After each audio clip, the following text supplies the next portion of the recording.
pass or what? They should be gotten out of the list. Because if you cannot be in the house, whom are you going to represent out there? You should be able to represent your house first from here before you go and represent it from East Africa. So let's have those people out. And I want also to ask members who are in accountability committees, where you have a chairman, a missing chairman in the committee, I want you to invoke Rule 203, 5 of the Rules of Procedure, for you to continue transacting and elect a member within your committee. I am giving you powers to elect a member within your committee. Because if you have absentee chairman, we cannot continue doing without chairpersons in the committee. So elect your chairpersons in the committee. The rules allow you to do that. I have also got information that some friends of ours, our colleagues, come and clog in outside there and go back. It's about integrity. I am going to print that list of members who have clogged in, stayed out there, and pretend to be in the house. And I will publish it in the newspapers. I will publish those names of people who don't have integrity. You're either inside or you're not. So they should come to the house. Nobody chased anyone out.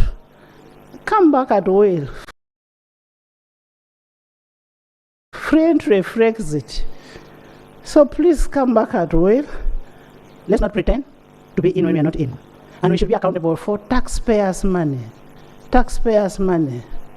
I heard the Rastaman saying we are paid how much money per day.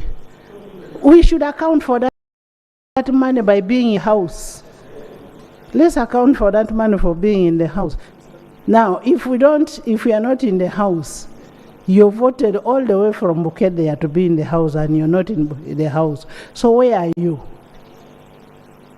Honorable members, and those who go to the social media, to TVs, radios, attacking me over what I am supposed to do, telling you to be in the house. Don't waste your energy, because I'm now immune. I'm immune to your attacks. All I want is people in the house to do the work that you're sent to do. Be productive. You're here to serve the nation. So if you cannot be here to serve the nation, then the rule will apply. And when we discipline one person, we are not disciplining a party. It will be a personal liability. Honorable members, over the weekend I was driving around. I drove around Kampala, and you could see how the town is littered. I was even surprised that someone was driving ahead and he threw a bottle of water outside. I think people need to learn a discipline of how to keep our town clean. And now that the rains have started, the issues of climate change are a reality. Roads are getting blocked. Water is stagnated everywhere. The bridges are breaking down. There is also a lot of corruption in terms of planning, fiscal planning in the city. I think we need to be responsible enough for us to make sure that we have a good city, a good country, and ensure that as representatives of the people, we take a lead in preaching the need for environmental conservation, we take a lead in ensuring, I am waiting for a report from the Committee of Infrastructure on the flooding in Kampala, of how people are building in the trenches. We are waiting for that report. I hope we are getting it this week. We want that report. It is just indiscipline that people start building in the trenches. So I want to welcome all of you members and thank you for coming. I'm happy, Anita, you have come. You're trying to cut the 15 days off. Thank you so much, members. I wish you a nice deliberation. Yes, Kazo, Tom. Thank you very much, Right Honourable Speaker. About specifically about the absenteeism, maybe your directives also should extend to the canteen, and but also, Right Honourable Speaker, the chairperson of sports that you are directing to remove others from the list is part of the absentees. So you may need to appoint an acting chairperson in the interim for now. Thank you very much, Right Honourable Speaker. Since I'm the patron of the sports, I will take an action immediately. Tom? Thank you very much, Right Honourable Speaker, for giving me this chance. Madam Speaker, we practice the British Commonwealth parliamentary system, where there's supposed to be two sides of the house. And the word parliament comes from the Greek word parle. Parle means to speak, talk, and speak. And if there are contentious issues on the floor of parliament to be debated, it must be debated by both sides of the house.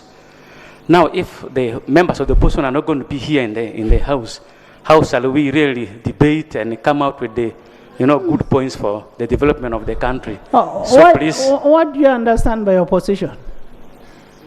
We have opposition, they are here.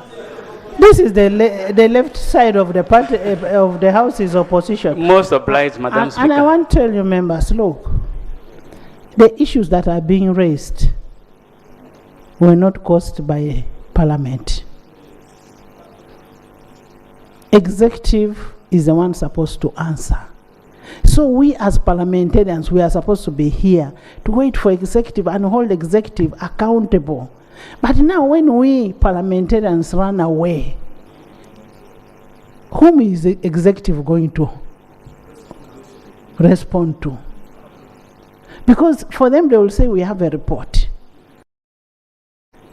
Who is going to receive? Yes, Shema, then we go behind. Thank you very much, Right Honourable Speaker. I want to thank you for your communication. I think that it is very clear.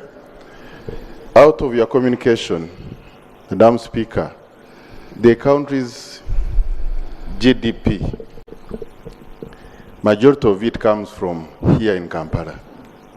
Madam Speaker, in the last 1 week, it is almost very difficult for business, for people to move from point to point.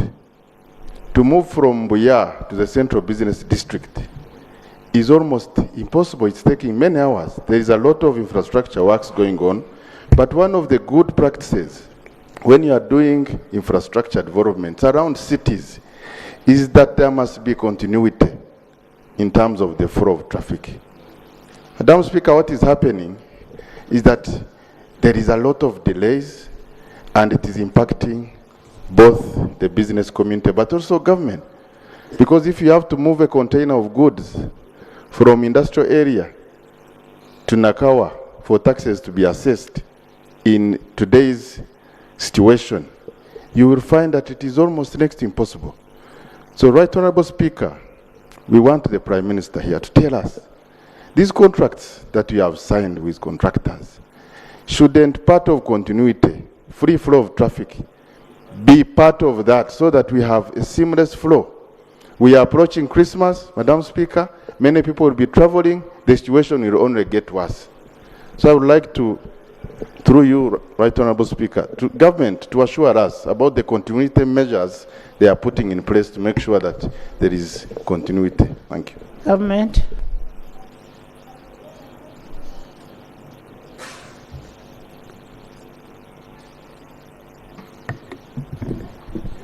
Thank you so much, Right Honorable Speaker. Right Honorable Speaker, this is my first time to see you, and I have to congratulate you upon receiving those bouncing babies. We pray for them one time to come and sit here and sit there in that chair. Right Honorable Speaker, the Honorable Member of Parliament is talking about the continuity of working on the roads. I wanted to get him The clear. continuity of traffic as we work on the roads, there should be continuity of traffic, movement of goods and services from one point to the other, because you find that as they work on the roads, the traffic is at a standstill, they cannot move. And time wasted in business is money lost. Right Honorable Speaker, we are giving alternative routes as the people continue working on the roads. They were giving alternative routes for traffic, for the flow of traffic. So I request members just to be patient and bear with the situation, because the cars are too many, but alternative routes are being given. Thank you.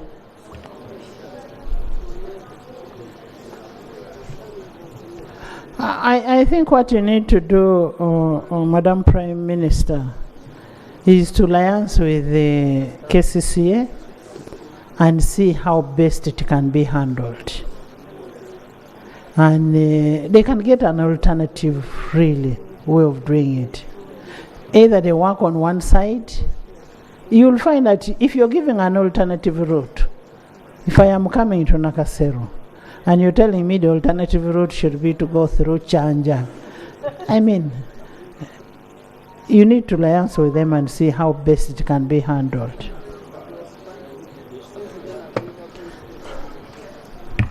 Right Honorable Speaker, I'll call the Minister to come here and give us the proper plan, how we agreed on those alternative routes, so that members should know how those routes have been programmed, so that there is flow of traffic. Thank you. Thank you. It should not be actually members to know, the public should be the one to know, because the public is the one that is mostly using these roads. Honorable Byanyima, Thank you, Lord I Honorable hope Speaker. she's on the communication. Yes. Yes. I need to add my voice to colleagues about Kampala. It's no longer for Kampala authority now. I suggest that the Prime Minister picks on ministers like interministerial committee, whereby the Minister of Works, UNRWA, everybody gets involved so that we can get Kampala in a better shape. We prepare for the conference. At the same time, we must be patient for these inconveniences. Instead, it's good to open up other routes that can help access Kampala, which are very bad in a bad state. Otherwise, we can't have these people working during the day because they can't work at night. It's not easy at night. So that committee must make sure that all the roads that are supposed to be worked on, there are good engineers, supervise good work, and have other roads in the periphery of Kampala being operational. The problem is the potholes. People are trying to avoid the potholes. So let's team up together and give them more money to ensure that roads are worked on. Because Kampala is the mayor of this country. And soon we shall be getting a number of delegates from outside the country.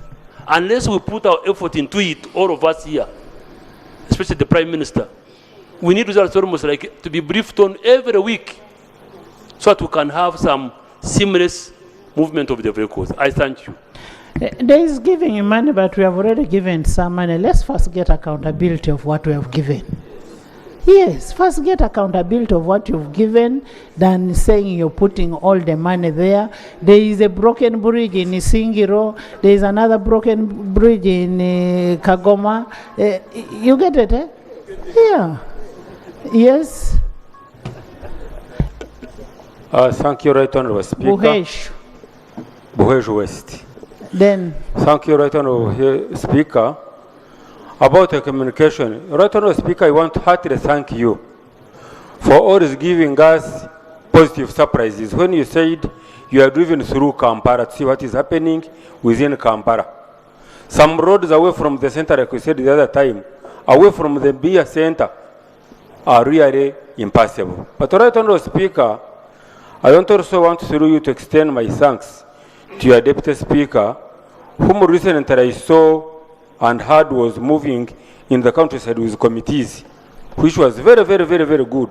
Because you get to know, and when we are speaking here, you know, you draw the picture. Right Honorable Speaker, I'd like to invite your attention also and your effort, also as you go through Kampala, to jump and drive into the further countryside, Buko, Sebei, Chisoro, Buhweju, and everywhere, so that you see, when we are talking here, you get the real context of what we are talking about. Thank you, Right Honorable Speaker. thank you. I can actually give you a better context from Bukedea because it is in a rural area, a village constituency that actually all the bridges are broken down and need to be worked on. So it's not that I stay in Nakasero alone, but I am a village girl. I stayed down there in the village. Yes. Thank you, Right Honorable Speaker. I want to, on behalf of my people of Oringa County, to also take this opportunity to congratulate you, because we are not congratulating you because we didn't have the opportunity to do that at that particular time. We are still going on with that. Right Honorable Speaker, the issue of roads in the Kampala city does not only apply here in the city. When we don't work on other roads in the neighboring districts like Wakiso and Amukono. This traffic jam now emanates from those districts outside there, the poor in the city. It will be very pertinent enough if we could be possible to open those roads in the neighboring districts. If we only work on those roads on the city, this traffic jam is going to continue. We shall not accomplish the mission that we wanted to accomplish in this matter of time. I submit. Thank you. Thank you, Betty. Betty, Elder, Honorable Nzima. Thank you, Right Honorable Speaker, for giving me this opportunity. I am coming to the opposition. I'm called, for purpose of records, I'm Jelaine Betty Louke, Woman MP representing people of Amudat. Honorable Speaker, according to your communication, I'm really very grateful because you are concerned of our country. Honorable Speaker, Kampala is a city and the heart of the country. The congestion which is in this country really takes away our picture to other visitors. So we need to do what we need to do as Parliament. We really need to work on it. And then, Right Honorable Speaker, on the issue of members who are not attending Parliament, people came here, we came with a reason. It is we who are not going to suffer. It is the people they represent. It's like, Right Honorable Speaker, they have forgotten their roles. And I'm requesting the people concerned maybe to take them for orientation. Then they can know why they are here. Otherwise, thank you so much. Thank you so much. We are not going to orient people for what they asked for. They went and asked for a vote, and they were voted in to come and represent their people.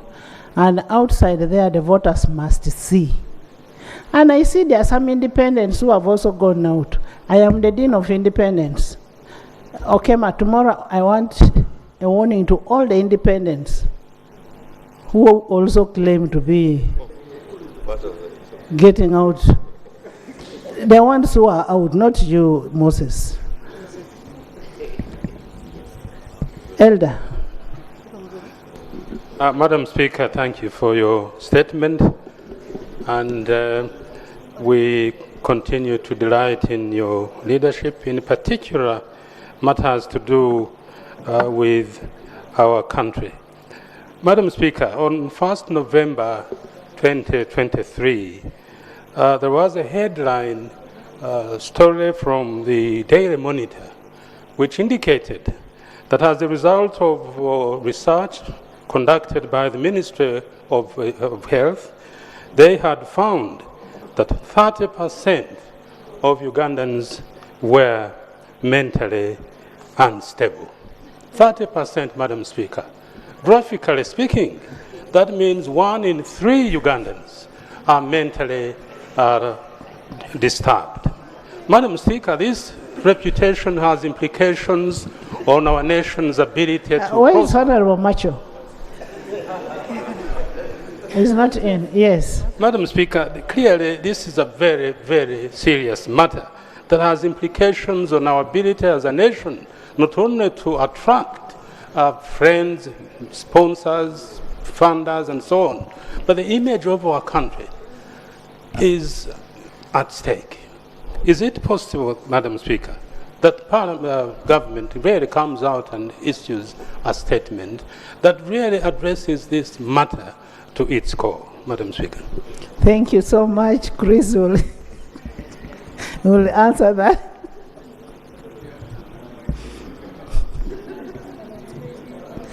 Yes, Honorable Nzima. Thank you, Right Honorable Speaker.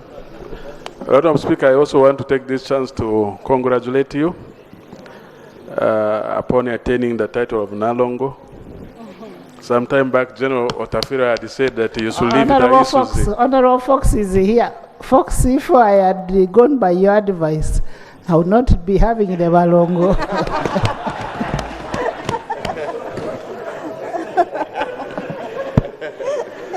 So I think, Madam Speaker, Honorable Foxes will take the joy we have attained from that act. I want to thank you on your statement and also communication.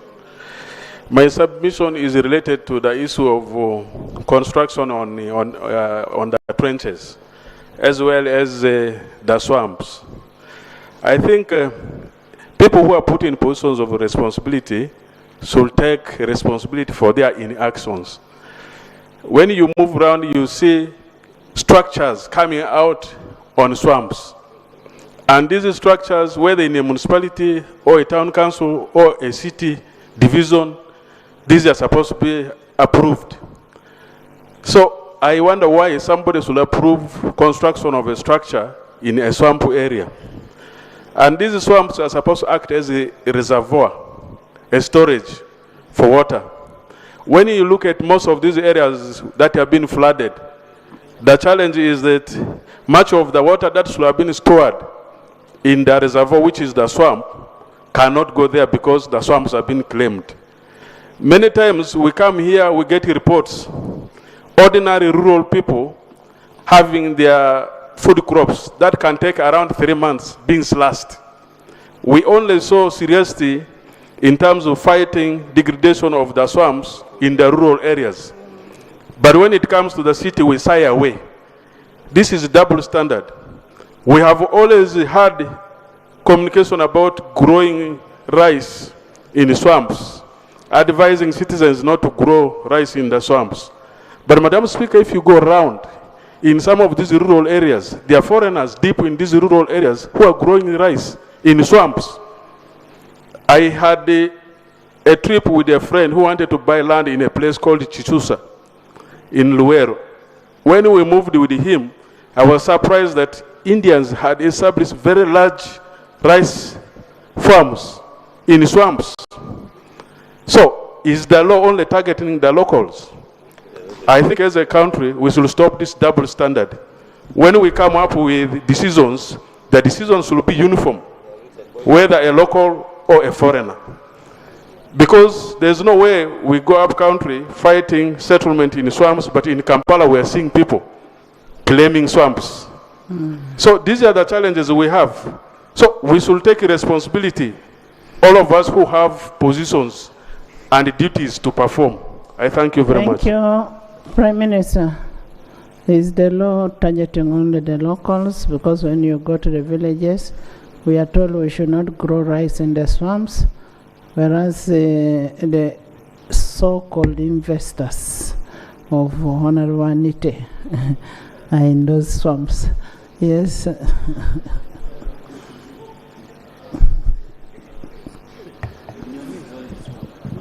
Right Honorable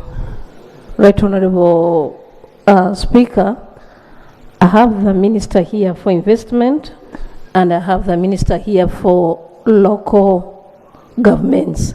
I want to call them to come and respond. I thank you. Investment first. Honorable Minister of Investment, I have an investor who was encroached in land in Bukedea, between Bukedea and Blambul, and they are growing rice massively, and is a swamp. That is just one of them. Honorable Zima has talked about another, and it's all over the whole country. Namamve.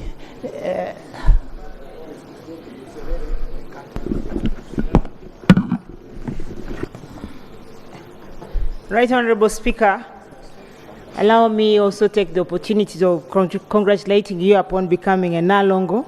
I can see it has made you look very beautiful. And you're tempting me to follow your footsteps as your sister.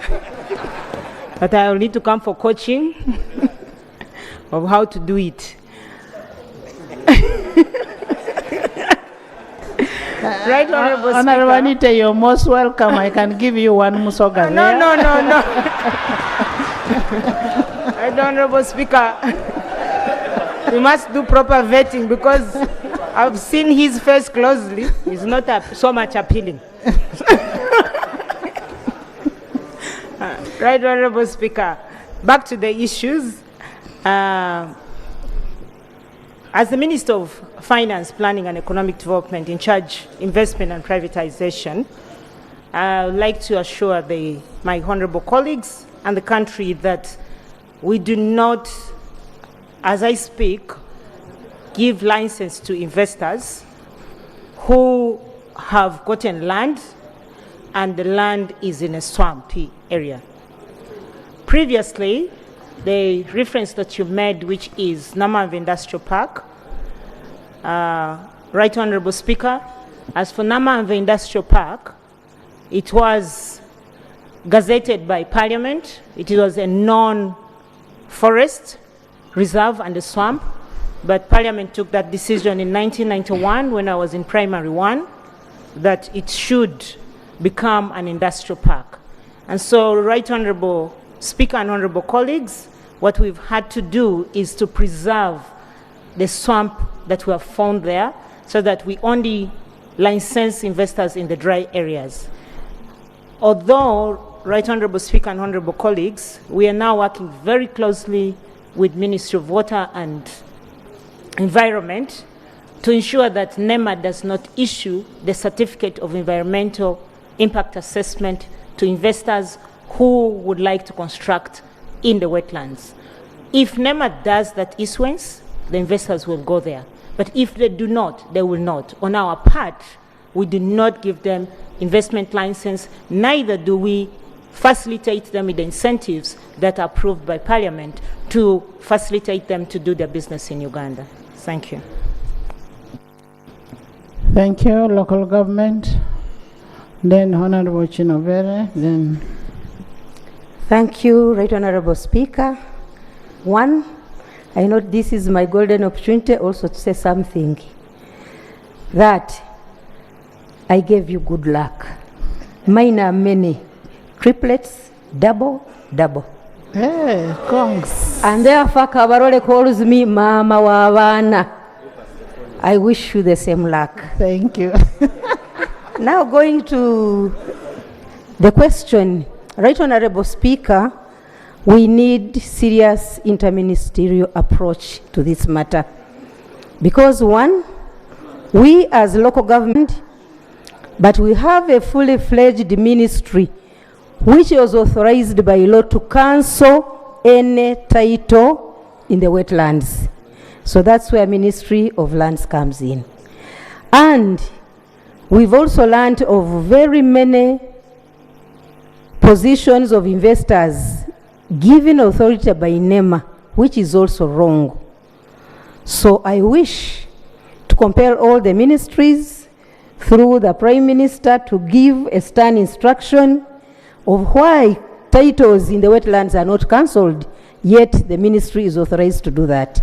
Otherwise, as local government, we pledge to continue doing our work, and law is law, Right Honorable Speaker, so let the law speak. I thank you. Honorable members with issues on wetlands should have reports submitted to local government, and then the minister, the Prime Minister should constitute an interministerial committee to look at all those areas, and we give us a report to that effect.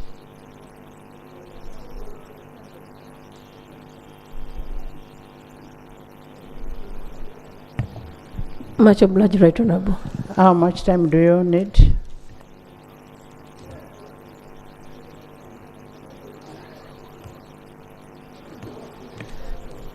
Right Honorable, 2 weeks.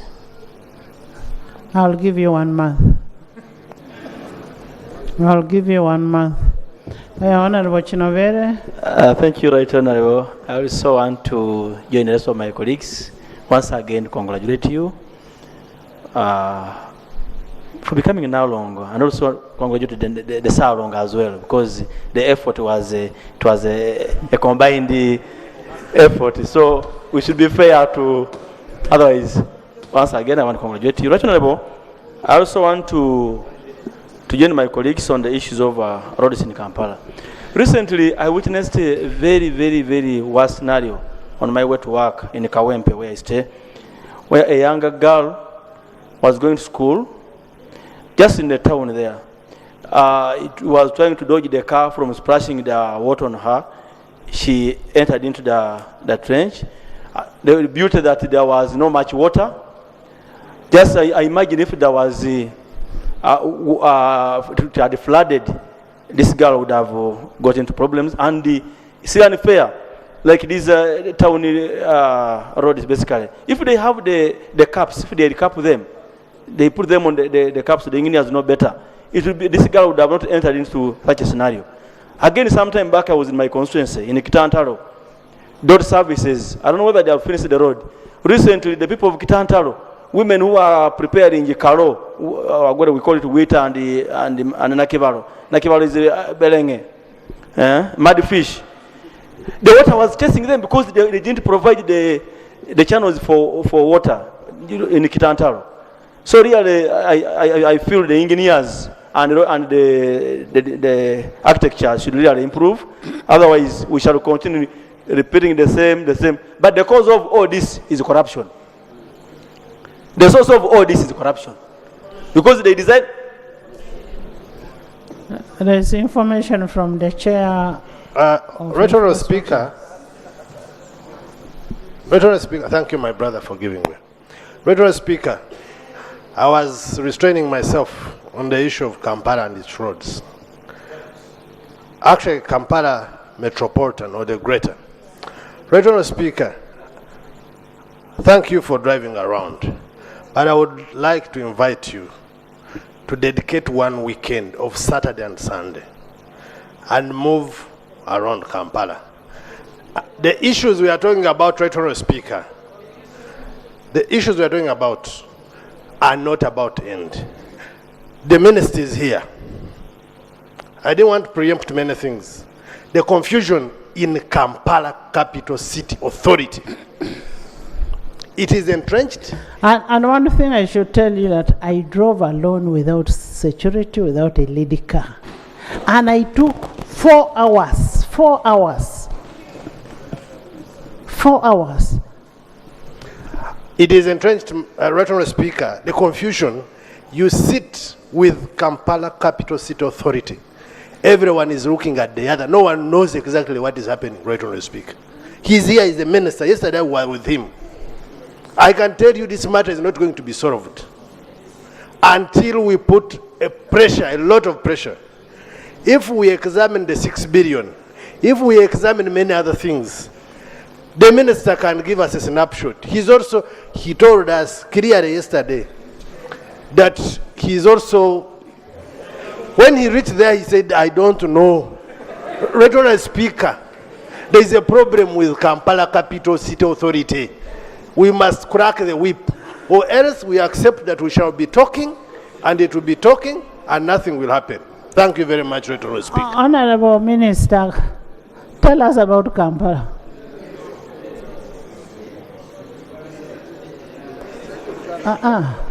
First tell us about Kampala. You said you don't know.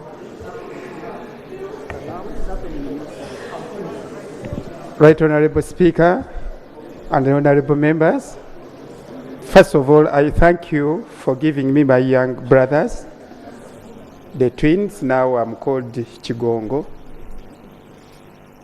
However, I don't think that I said I don't know, because I know, but the challenge is the level and magnitude of your knowledge matters a lot. Because when it comes to issues of finances, I will confess that I don't know, because I don't control finances. There's somebody who controls finances, and I also wait for accountability, because my role stops somewhere, and then somebody responsible, that's the game. Of course, we received the 6 billion, which was made for potholes. And indeed, Right Honorable Prime Minister, we can submit this. But you know, when you get I am not something a Prime Minister. I'm not a Prime Minister. I'm sorry, Right Honorable Speaker. But the challenge is 6 billion was like a drop in the ocean. I will submit a full report on this. Honorable Minister, a drop in the ocean shows what you have done. You give me space, I will submit this at an appropriate time. Because I did come with the detailed accountability of how the 6 billion was utilized. But for us, we want to see value for money. Don't tell us we worked on this road when it is not worked on. We want to see value for money. If you've gone punching in the potholes, let's see the punched potholes. Right Honorable Speaker, you give me an opportunity for that, I will submit at an appropriate time when you say so. Okay. But on the other hand, for Kampala, of course, we thank you, we are here. You gave us some funds to do more roads and more other infrastructure challenges like drainages in the whole of Greater Kampala metropolitan area. Also, the processes are underway. Now we are at feasibility studies, finalizing the feasibility studies, and this will take care of about 300 kilometers of roads within Kampala and metropolitan area. And at the same time, you are aware there is already a facility still which you approved here of 288 million, which process is being ongoing, and road construction is ongoing. The challenges we are now seeing right now is that we expect to have a baby who is not yet due. We are now in the phase of construction of certain areas, and I think that's why you get a bit of challenges now, especially when you drive around. Some roads are closed, some roads works are ongoing, so you may get discomforted when you're driving in Kampala. But at an appropriate time, you allow me, I come here and we present a full report on the status of what's going on. Thank you. Chair, since you said we should crack the whip, can we have a report from your committee? Thank you. Thank you, Right Honorable Speaker, for the opportunity given. Right Honorable Speaker, your communication was wise and good enough. You talked about the issue, which we all know, on the issue of roads. I don't know whether members you have witnessed this.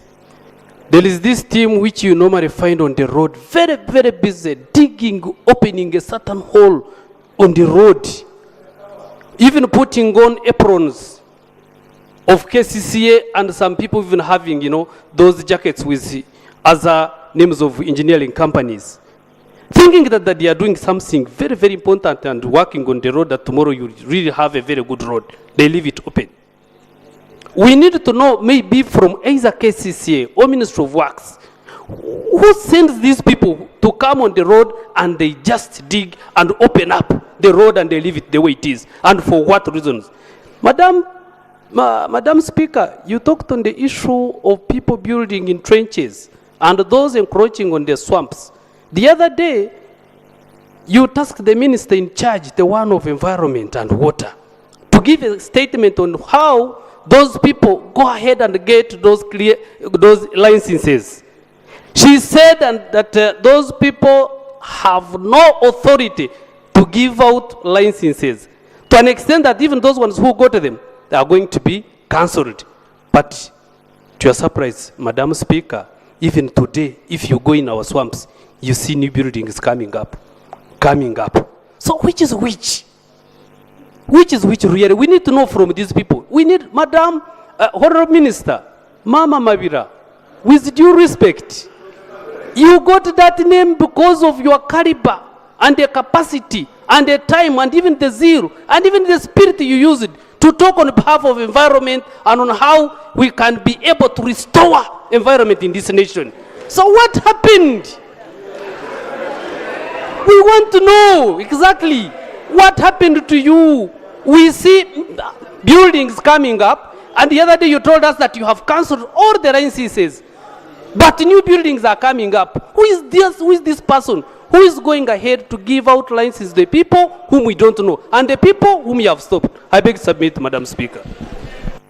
Thank you so much. As we said, we are going to have that discussed under the multi-sectoral, and they will report back to the House. The question still remains, Mama Babira, what happened?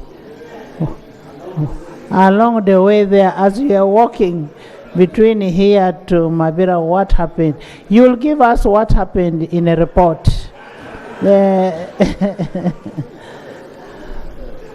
Honourable members, after here I'm going to opposition. Thank you, Madam Speaker. And allow me to take this opportunity to join the rest of Ugandans to glorify God who gave you twins recently. May his name get glory everywhere in Uganda for that. Madam Speaker, you talked about what Honorable John Musila talked about Parliament, that we get 2 million shillings every sitting, that whenever we come we get an allowance of 2 million shillings. And indeed, we do not, actually, we don't get He withdrew that statement. He withdrew and apologized. So, Madam Speaker, through you, I wanted to mention it again because some people might not have seen that. That really we don't Honorable get 2 million every day. Honorable Musila withdrew the statement of the 2 million shillings and apologized. But the fact remains, you are paid to sit in this house. Give accountability to the taxpayers outside there. Yes. Don't get the salary and remain in the streets of Kampala, in the corridors of Parliament, and you're not working, and that's where that statement came from. We want value for money. Most obliged, Madam Speaker, and that's why I'm here. Honorable Kivalia, Angura, Koluo, Dr. Chut. Thank you, Right Honorable Speaker. Right Honorable Speaker, every member is congratulating the Nalongo. But without a Salongo, Right Honorable Speaker, the title Nalongo would not be there. I request that as we congratulate the Nalongo, some congratulations should equally go to a Salongo. It's a Right Honorable Speaker, they're asking where Salongo is.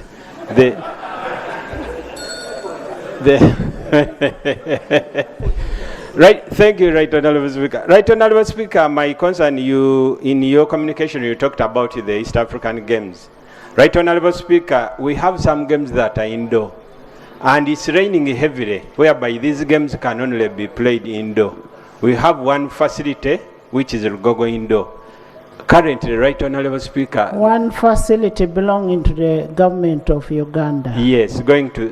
Which has been given to some. Right Honourable Speaker, this facility belongs to the government of Uganda. Whatever we do is in the interest of this country. But it's very disappointing. It's good the minister is there, right? The national basketball team, Right Honourable Speaker, is preparing to go for the international games, but they have nowhere to play from. Right Honourable Speaker, the parliamentary team, basketball and volleyball, are preparing to go for the East African Games. They have nowhere to play from. Instead, this Rugogo Indo is now a church. People are praying from there. We don't know from where and whatever is happening. So we have nowhere to train from. That Honorable Minister, have we turned the indoor arena into a church? So, as the minister comes, Right Honourable Speaker, my second part is in the interest, in the area of our colleagues that are boycotting sitting. Right Honourable Speaker, this is the workshop of democracy. I would request that we give a benefit of doubt. I've shared with the LOP. We have shared with some colleagues. Right Honourable Speaker, I request that we give a... Don't start teaching me the law. Okay? I am in charge of this house, and it's my responsibility to make sure that the members are in this house. And you came on your own. Yes, have we turned it into a church? Thank you very much, Right Honourable Speaker and honourable colleagues. First of all, I would like to say that I'm not aware of the facility of sports being turned into a church. And Madam Speaker, I would like to ask that you give me a few minutes. I cross-check with the responsible officer, who is the General Secretary, National Council of Sports, then I report back. But to my knowledge, that facility is busy. It has also other games, as we are aware that there are quite a number of the indoor games. And sometimes we try to give time to specific game, beginning 6 a.m. up to almost 9 a.m. Honorable Minister, don't plead ignorance. The church hired that facility. It is all over. It is on social media. It is all over. The members of parliament even took pictures. It is in this forum, parliamentary forum. So what you need to do is to go and talk to the General Secretary and let the facility be used for what it is meant to be used for. Madam Speaker, I really want to go on record as the Minister of Sports that I am not aware, because... Okay, can you go and confirm and then come back? Let me confirm, then I report back. I thank you. We are giving you 5 minutes. Dr. Chris, you should be the one to whip. Because we are sitting for 2 hours. You see, my doctor is here. Honorable Angora. Thank you very much, Madam Speaker. Madam Speaker, on behalf of the people of Tororo County and the Ataker community, we want to thank you for double-double. Double-double. I had the opportunity to inform His Highness, Papa Mormor. Immediately the news reached out. And at an appropriate time, you know what he will request of you. Madam Speaker, I want to thank you for your communication. Just an interruption, members. We've had enough of the roads, and we have given an assignment. The report is coming. We'll continue the debate on the roads when the report comes in. Let's discuss something else within. Thank you very much, Madam Speaker. Madam Speaker, you've talked of waiting, moving around, and spending 4 hours. What does that mean to us? Every day we come here, I know, and live here going back, many of us spend the same hours that you spent maybe moving around Kampala.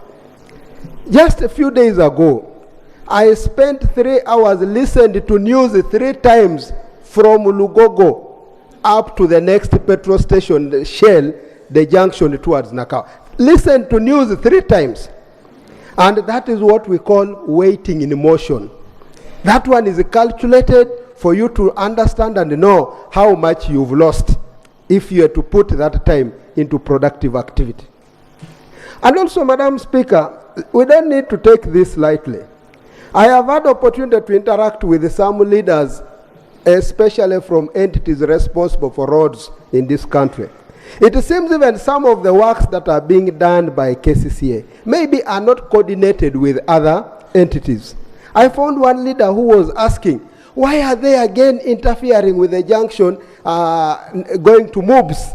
What change do they intend to do there? And I have been observant. That change has not been of any impact. We thought they was going to widen the road. Nothing has been done there. So it is repeating the same works that was done last year, again being repeated now. So how I wish, if it pleases you, a team of infrastructure should meet both UNRA, Ministry of Works, and the KCCA engineers in order for them to appreciate what really we need in order to see how to ease the movement of our people within Kampala here and also in the neighborhood. Otherwise, I thank you very much, Madam Speaker. His Highness is waiting jealously for that. Thank you. I am aware that the committee has met all those people and will be waiting for a report. Yes, no more roads. Yes, I said Koluo. No more roads. Thank you, Right Honourable Speaker. It's not Koluo. I'm Koluo. Let him finish. Let him finish. You know, this is Kampala. So thank you, Right Honourable Speaker. Right Honourable Speaker, just 2 things that I want to mention that colleagues have not mentioned on why we are experiencing flooding in this city. Right Honourable Speaker, the problem is entire on the consultants that we have in this country. Because you'll see that all the roads that have been worked on, flooding is happening. And when it logs, that's the reason why these roads get spoiled so fast. Right Honourable Speaker, until this is handled, the Minister for Kampala, yesterday was at the roundabout of Africana in my small car, and I was almost being swept away. But entirely the problem is on consultants' work. Designing the tunnels, the channels, the drainage system is the bigger problem that we have in this country. Right Honourable Speaker, it's not only in Kampala. Even in our villages, the designs are not appropriate.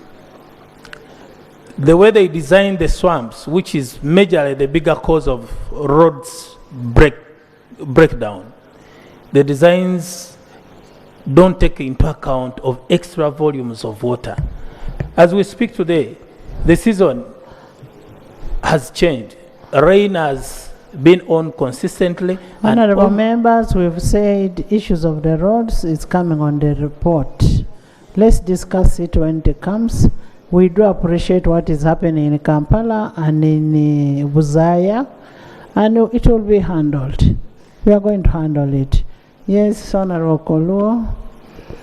Thank you very much, Right Honourable Speaker.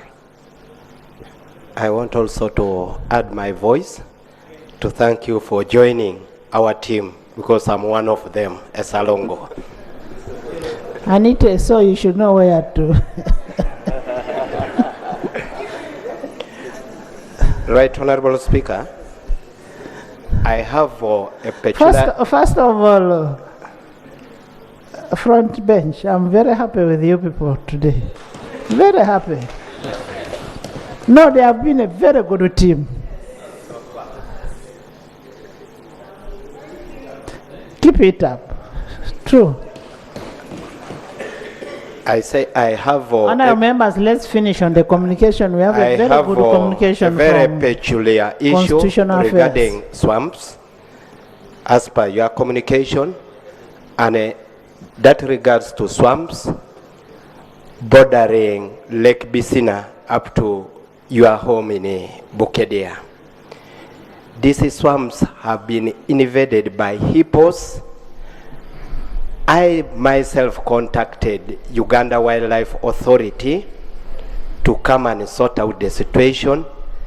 The hippos are killing cows, goats, and sheep, and even destroying crops, especially potatoes. One civil servant, a retired one, called Otim Pampas, his 4 cows were killed. When I asked our team a solution to this, they say they cannot translocate these hippos to any other area. Then I said, what is the solution now? They say they do not have a solution. I don't know really how these people can be assisted, because right now as I speak, there is too much rain. The number of hippos is increasing, and they are causing total destruction. Thank you. I submit. Prime Minister.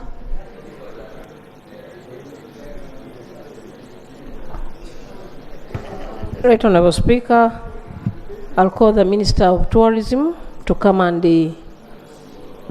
give us the proper solution. Let him go to the locus. Let him go there. Thank you. Let him see it himself and come and report. Much obliged. Thank you.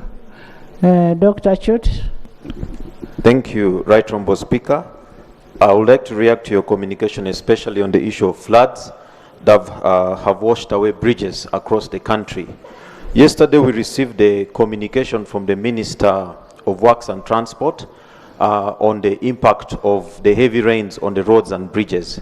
And in the communication, which I have a soft copy, they indicated that and called upon the district leadership not to use the 1 billion shillings for the maintenance of those bridges because they will be washed away. However, the communication did not give us the alternative. We were also informed that, and I'll ask the Prime Minister to possibly clarify, that for districts where they have had bridges cut off, we have to then report to the Ministry of Works and they will handle it with their budget. So I would want to get a clarification on this communication and how these washed away bridges can be handled and whether this was from the Minister of Works and Transport. Thank you. Thank you.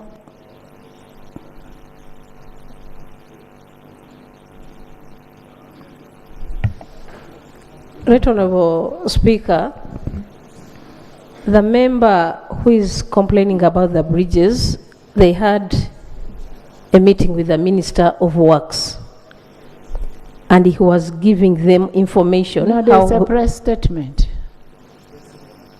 There's a press release from General Katumba. Actually, just ask General Katumba to come and respond. So in fact, I wanted to say that since he was meeting with them, I don't know why he has brought it here yet, the press release. But Right Honourable Speaker, Honourable Katumba, General Katumba Wamala will come and give more information about his press release. Yes. I thank you. I personally saw it. Honourable Naomi.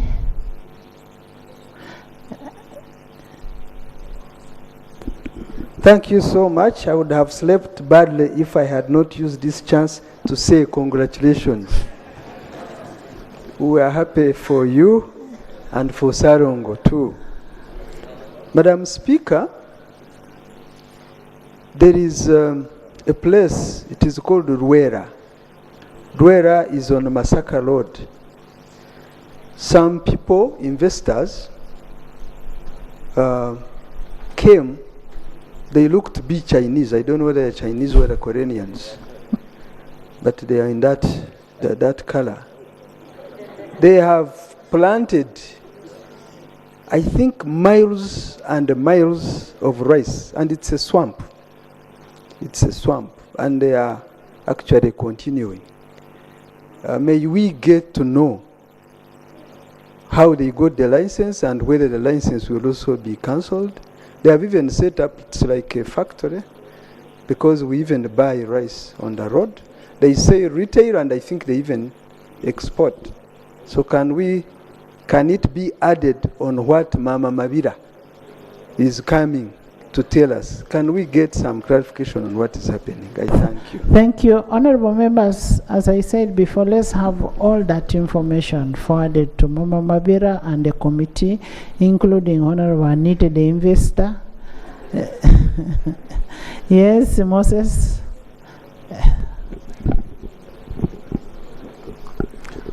Thank you, Right Honorable Speaker. Right Honorable Speaker, on your communication about the environment. Right Honorable Speaker, we need to address the issue of environment. Right Honorable Speaker, good enough, Mama Mabira, she's here. Before I came to know Mama Mabira, I knew her right from Mabira Forestry. You know, that was the time when Mama Mabira was known to this country for the fighting of the Mabira forest. But Right Honorable Speaker, as we speak... Honorable members, honorable members, you listen to Moses. Some of you are thinking of other things. Moses is thinking about Mabira forest. Mabira forest. The trees. Right Honorable Speaker, you see Mabira, I remember when I was still in primary, we used to have those questions. The biggest forest in the country was Mabira. But as you go there now, I think Mabira is now in the name. But the actual Mabira is no longer the Mabira we used to know. And Madam Right Honorable Speaker, I wonder, we used to have natural forestry before the creation of NEMA, before the creation of NFA. Really, we used to coexist with the natural forestry. But after the creation of these authorities and the agencies, the forests have disappeared. To make matters worse, Madam Speaker, they have changed the natural forestry into commercial forest. Instead of preserving the natural forestry, now they are planting pine tree. And after the maturity of the pine tree, they come and harvest this pine tree. They would build the forestry, turn it into a desert. Thank you. Honorable members, as I said before, as legislators, as leaders of this country, we should be the ones to lead in preaching conservation of the forests, of the environment. So we should take a lead on that. We may not have to leave it to Mama Mabira alone. Mama Mabira needs to help. Let's support her, but all the same, you should have a committee that is going to discuss those issues. Yes, Aru, then all members, we are running out of...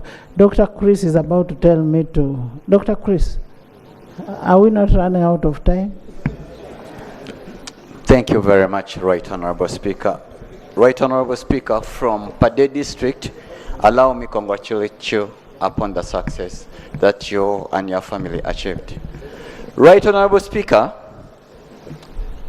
for a city to look beautiful, there should be any object that is so conspicuous that can attract people to come to that city. Right Honorable Speaker, you have ruled about the road.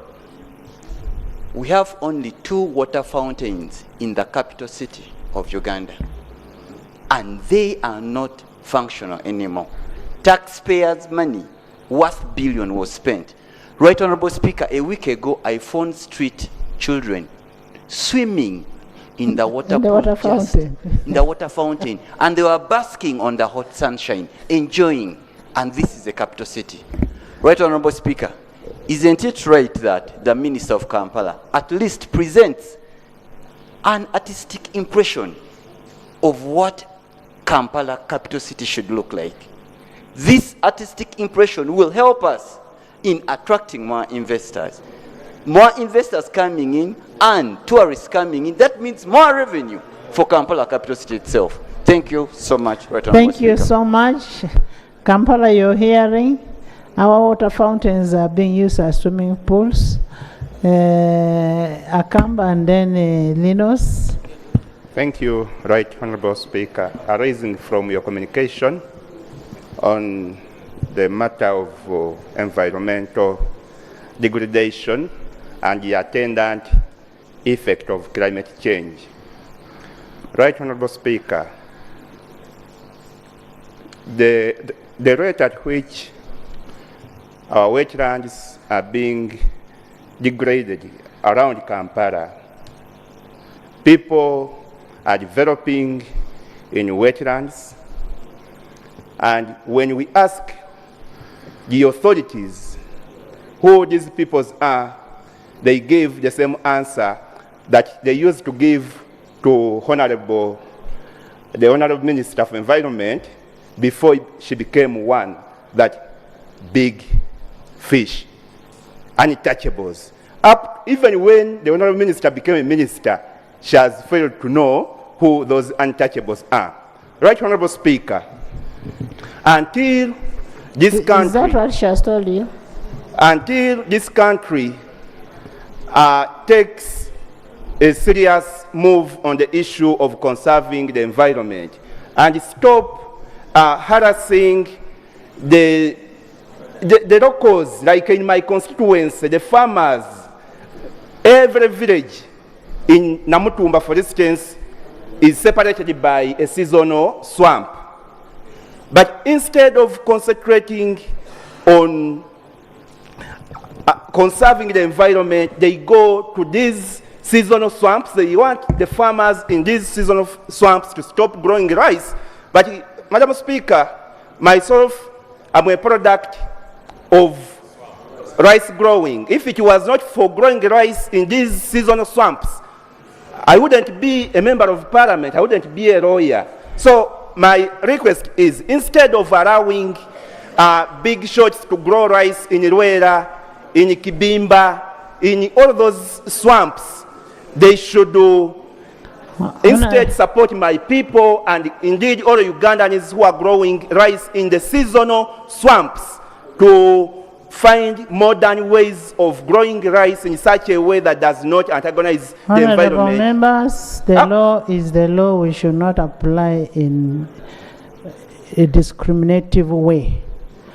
Yes, Linus. Thank you, Right Honorable Speaker. As a member sitting on the opposite side, we expect the Prime Minister to come and tell us that she's going to instruct maybe Wildlife Authority to go and remove hippos from the swamp. Order. Instead of just coming to, hold on, no, I've refused. Instead of coming to just give us information that she is going to tell the minister to come with information. So we expect her to issue instructions. Honorable members, it's not just a matter of saying order. Order on what? He has said he's sitting on the opposite side, opposite to you. What's wrong with that? Isn't that opposite? It's a matter of English. Honorable members, first of all, as we talk about the environment, I want you to ask yourself, as a leader, how many trees have you planted? Who of you will get a bottle thrown on the road and he stops and picks it? Who of you?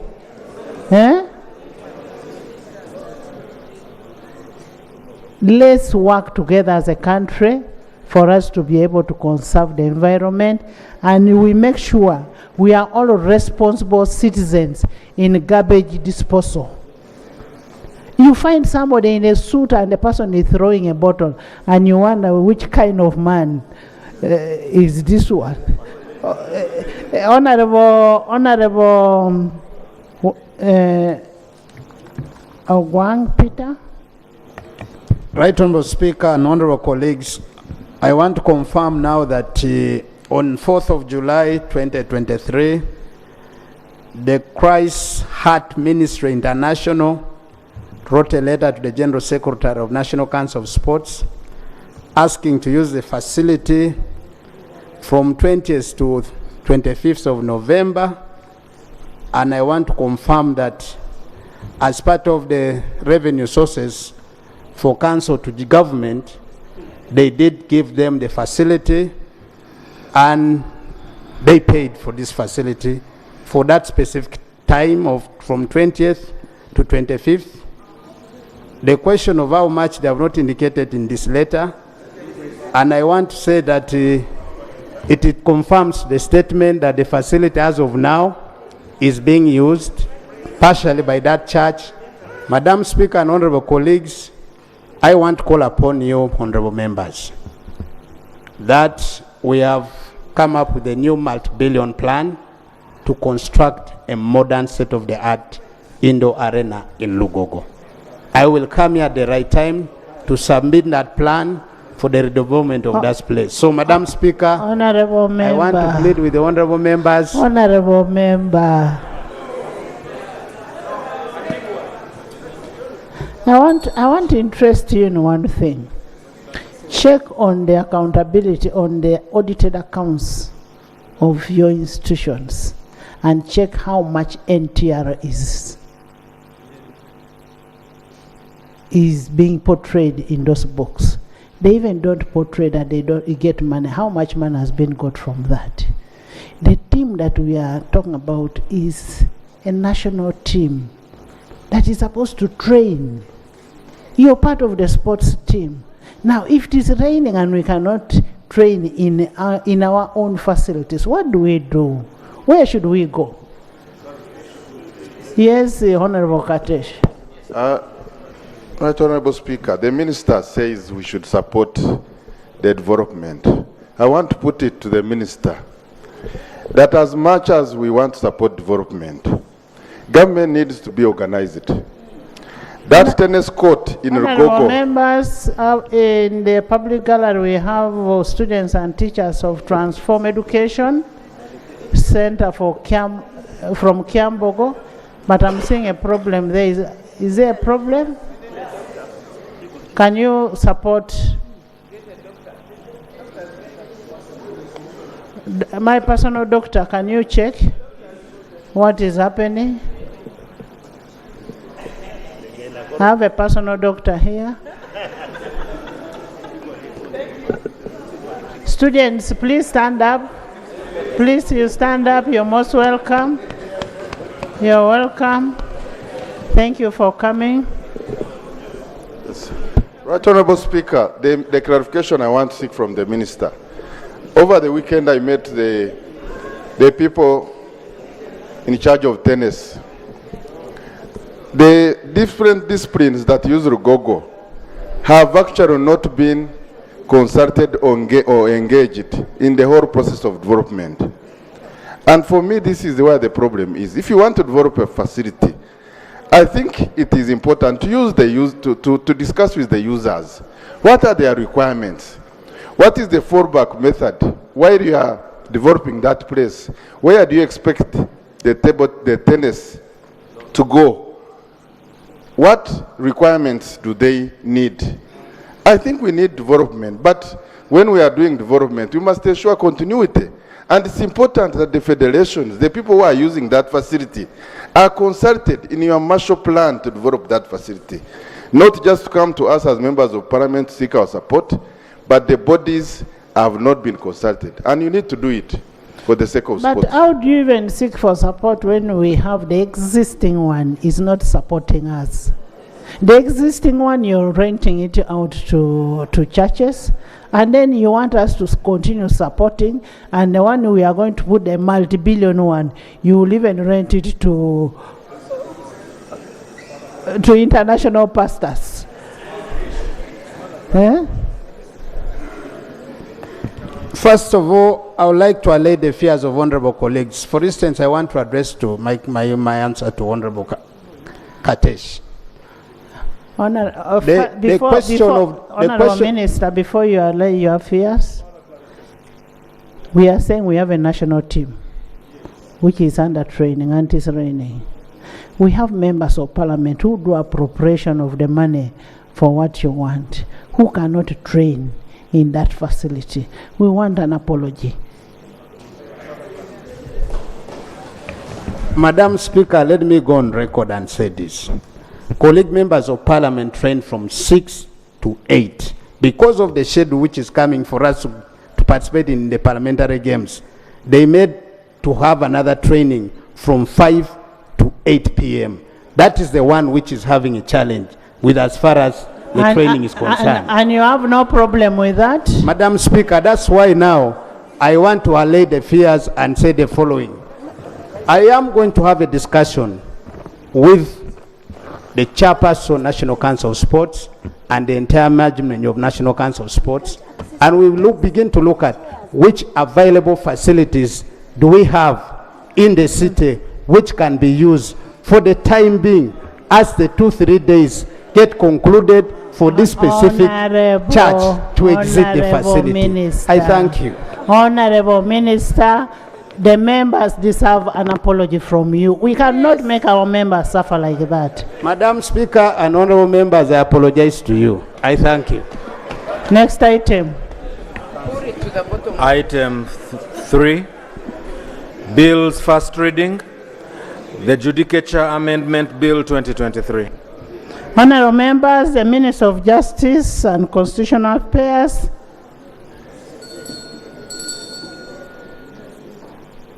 through this bill seeks to increase the number of justices of the Supreme Court and the Court of Appeal, and is going to bring the bill for the first reading. But before he brings his bill, after bringing his bill, we want to know why we are having piecemeal constitutional amendments. That's 1. 2, when do we have a constitutional review commission in place? I now therefore invite the minister to table the bill for the first reading.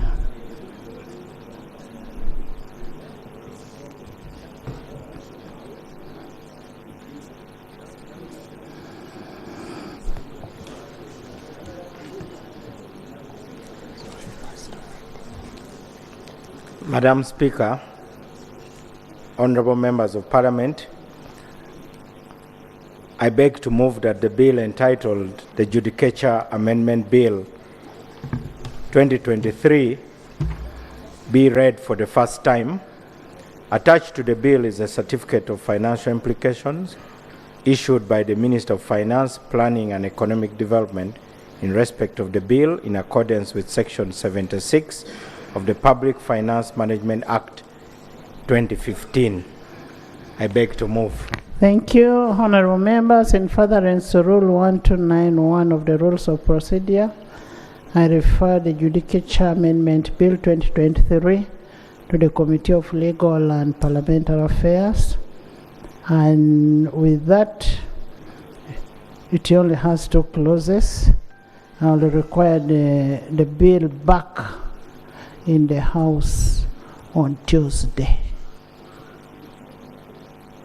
It has only 2 clauses.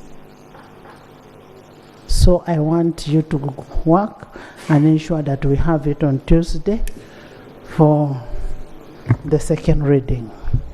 Next, Honorable Minister.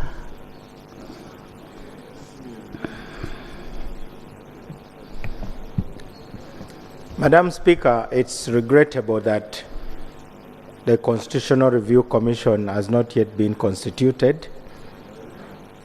At the Ministry of Justice and Constitutional Affairs, in light of the financial constraints that we are facing, since we don't have all the money for the Constitutional Review Commission, we have decided to recommend to the President and the Cabinet that the Uganda Law Reform Commission takes charge of the process. It's a constitutional body.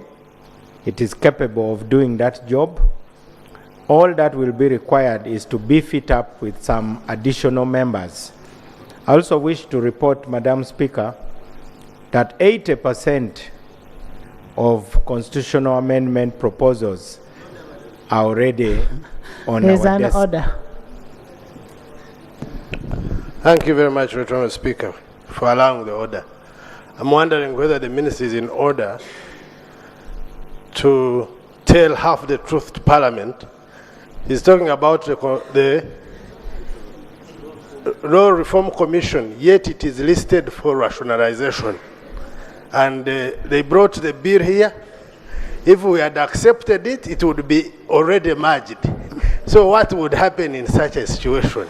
Honorable Minister, just for information, the ULC is one of the institutions to be merged.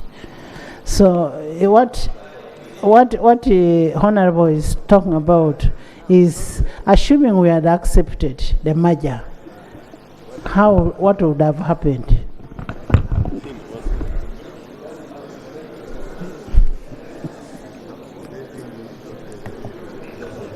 Madam Speaker and honorable members, your question was about constitutional review. I do believe that functions don't die with institutions. They would simply be transferred should Parliament so wish. Transferred to where? Procedure. There's a procedure matter. Right Honourable Speaker, thank you very much. Honourable members, I want to draw your attention to Article 127, that the Minister of Justice decides to avoid. It reads like this: participation of the people in the administration of justice. Parliament shall make laws providing for participation of the people in administration of justice by courts. How do we appoint judges? Using this provision, if there was an enabling law, we would call for public hearing to avoid those judges who are very corrupt. Because this law is not in place. Can the Minister of Justice tell us when this law will be in place to help the Ugandans act in fulfillment of Article 127 of the Constitution? I thank you. Now you've gone diversionary. You've diverted us, that will be done, and it shall be done. We are talking about the Constitutional Review Commission.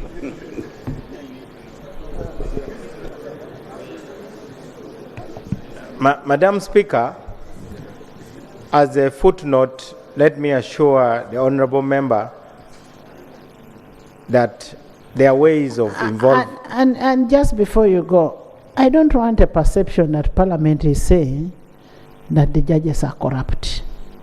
That is a perceived perception. You cannot justify corruption of judges, and should not come from this house. If you have evidence to that effect that the judges are corrupt, please come and lay on table. Come and lay on table. Kindly withdraw that statement of corrupt judges.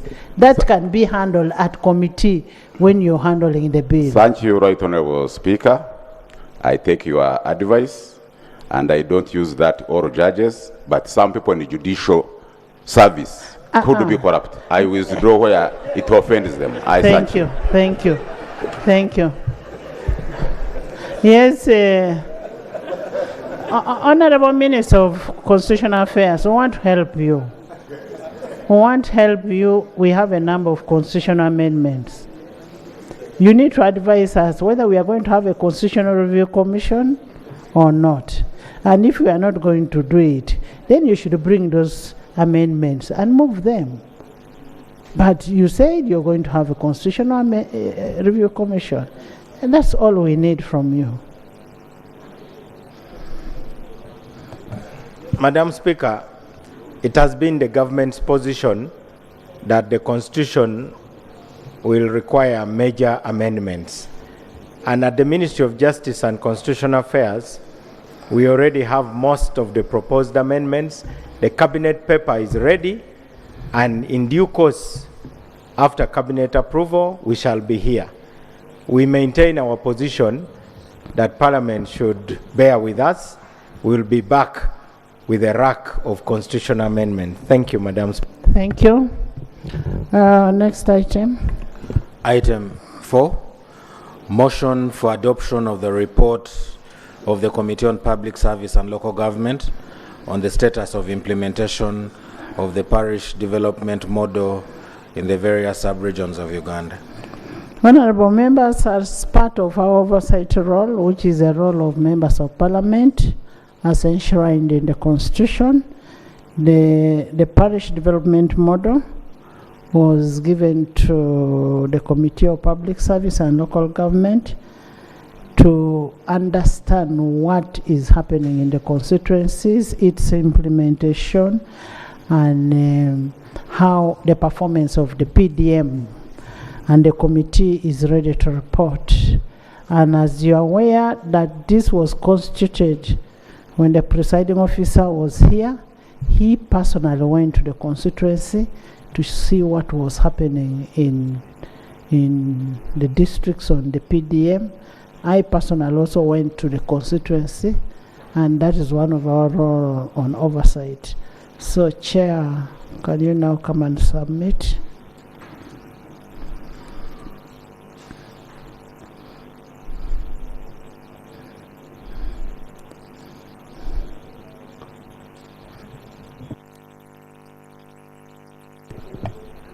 Right Honorable Speaker, let me start by joining my colleagues in congratulating you and your family, and I wish you God's blessing and good health. Right Honorable Speaker, we thank you as a committee for giving us the opportunity to present this report, and as I embarked on that assignment, permit me to lay on table the minutes and a copy of the committee report. I beg to lay. Right Honorable Speaker, permit me to present the report of the Committee on Public Service and Local Government on the status of the implementation of the parish development model in the sub-regions of Uganda. Right Honorable Speaker, during the first sitting of the second meeting of the third session of Parliament, held on Tuesday, 3rd October 2023, the Right Honorable Speaker directed chairpersons of all regional parliamentary caucuses or groups to submit reports on their findings on the implementation of the parish development model to the Committee on Public Service and Local Government for scrutiny. The Right Honorable Speaker further directed that the Committee on Public Service and Local Government consolidates the regional reports and report back to the House within 3 weeks. Right Honorable Speaker, the committee embarked on this exercise in line with Rule 199 of the Rules of Procedure of the Parliament of Uganda, and we executed the assignment within the period we were given. Right Honorable Speaker, in the interest of time, on page 2, I have provided a detailed background of the parish development model, which I believe is not the first time for this House to receive, and so you will permit me to move to the next page. The background indicates how the PDM started, the different pillars of the PDM, and on page 4, Right Honorable Speaker, it also gives detail on the different phases of the implementation of the PDM. And for emphasis, Right Honorable Speaker, there are 3 phases. Phase 1 is the establishment phase, and this phase included the establishment of the PDM structures, developing of the implementation policy, issuing implementation guidelines, mobilizing and sensitizing the communities across the country, On phase 2, the second phase is on stabilization phase.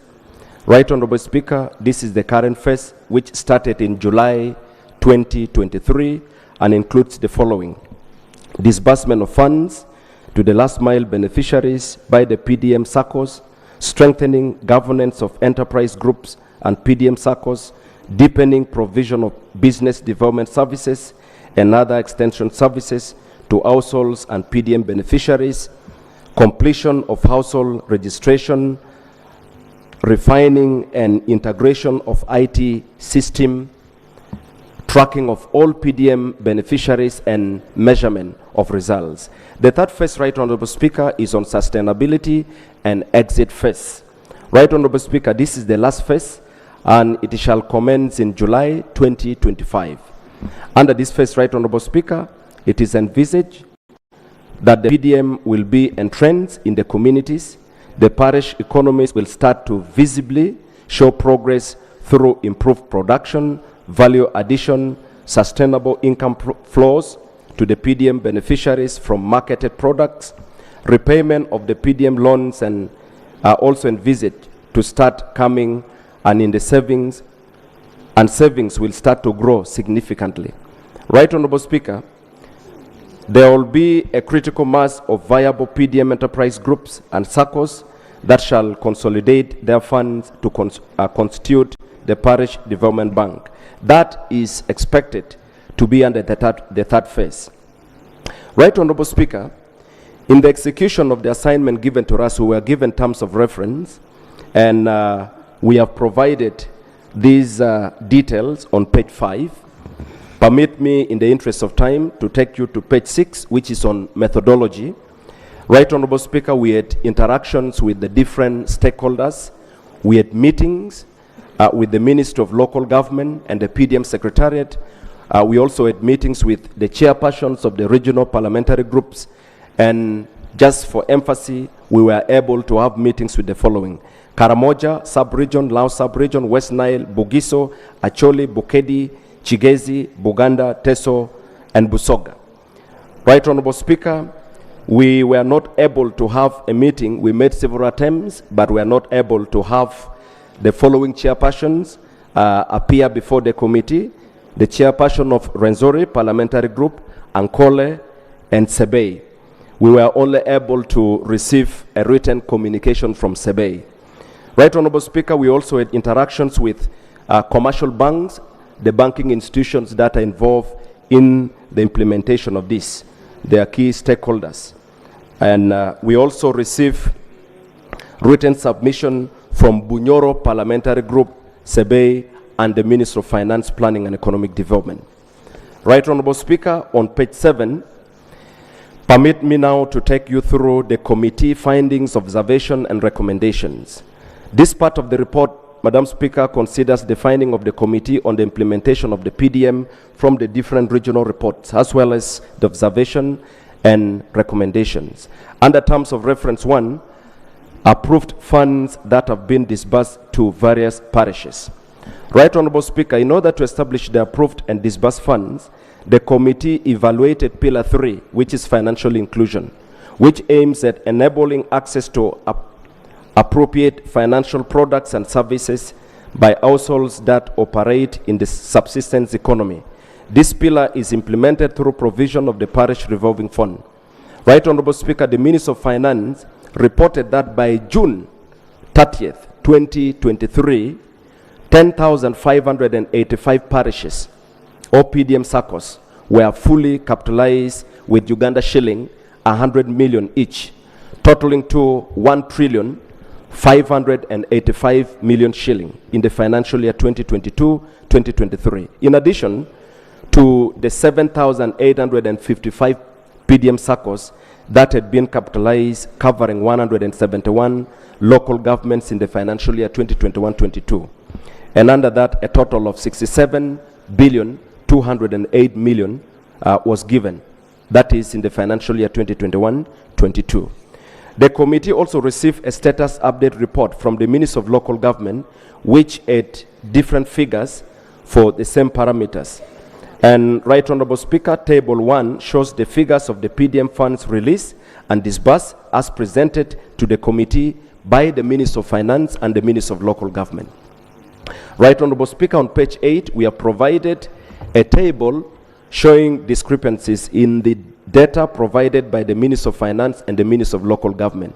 Just for emphasis, when you look at the table, column 1 shows the SACCOs funded, column 2, number of parishes, and column 3... Honorable members, do you have the report?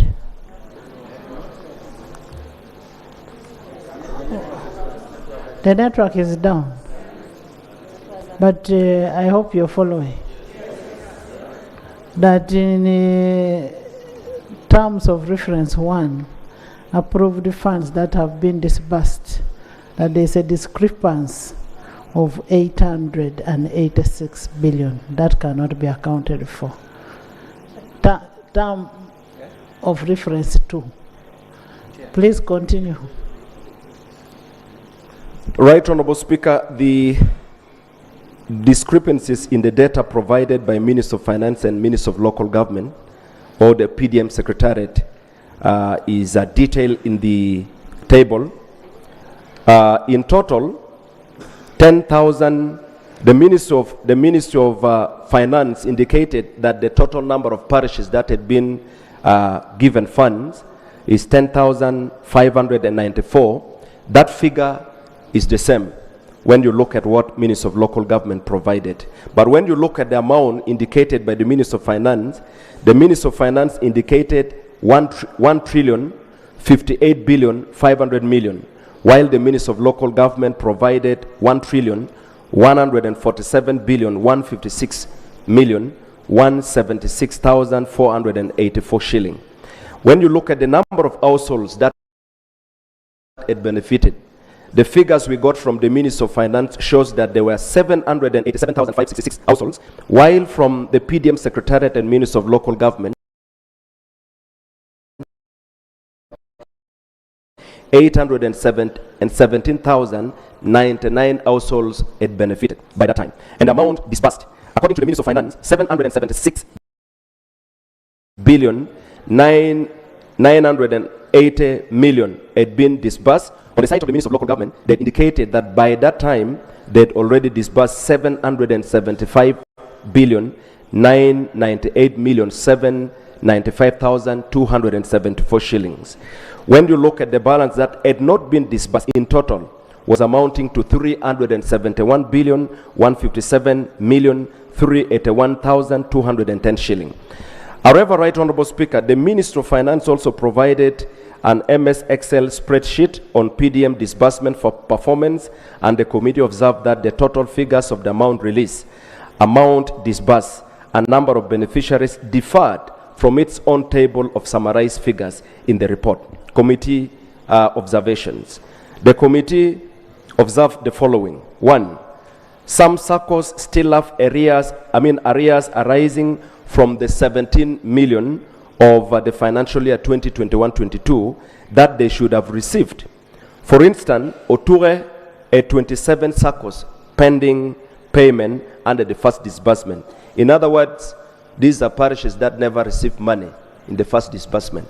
So Oture, a 27 parishes that did not receive anything.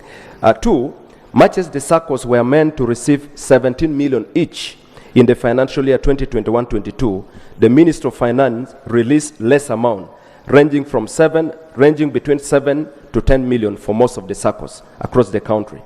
However, there has been no clear explanation why the Minister of Finance released less than what was appropriated. 3, there were variations in the figures provided by the Minister of Finance compared to what was provided by the Minister of Local Government and PDM Secretariat, as indicated above. 4, the committee observed that 9 parishes had not been funded, and according to the Minister of Finance, this was due to the following reasons. Nadunget Parish in Moroto District, Kanabu K in Yumbe District, Kitwe Parish in Bushenyi District were found to be non-existent, according to the Minister of Finance. Bullet 2, Nyachitojo, Renkuba, and Chitata. You're saying what? Nadunget Parish in Moroto District. According to the Minister of Finance. Kanabu K in Yumbe District. Kitre Parish in Bushenyi District were found to be non-existent. According to the Minister of Finance, yes, Right Honorable Speaker. Number 2, Nyakitojo, Renkuba, and Kitaka wards in Fort Portal City did not have elected leaders and no proof of gazettement by the Minister of Local Government. That was an explanation from the Minister of Finance. Bullet 3, Bukasa ward in Kampala, capital city, at leadership wrangles or challenges that affected the establishment of the PDM circles. Bullet 4, Okwang Trading Center ward in Oture District did not have proof of gazettement. Bullet 5, there was no explanation why Kapelebiong Parish in Kapelebong District missed out on the SACCO for funding. Recommendations. Right Honorable Speaker, the committee recommends that the Minister of Finance, Planning and Economic Development prioritizes clearance of all the arrears for financial year 2021-22 of the 17 million for all the pending SACCOs that receive less and those that did not receive any funds. 2, Minister of Finance and Minister of Local Government should harmonize their figures and ensure effective coordination and management of the PDM data.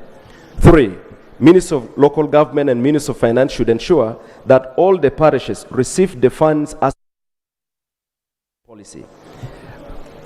Terms of reference 2, eligibility of the various categories of beneficiaries of the PDM. Right Honorable Speaker, in the interest of time, I will take you to page 10, which gives details on the status.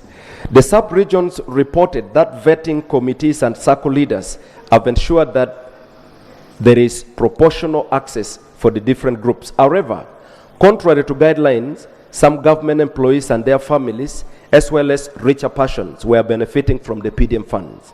This was reported in Buganda and Lao sub-regions. There were allegations of ghost SACCOs set up to benefit ineligible persons in Okwo Town Council in Otura District, where the beneficiaries were family members of the CDO and other district officials. In addition, Ewan Akulo Janet from the same district was known to be someone who was well off, owning storied building, and therefore not part of those who were meant to benefit from this program.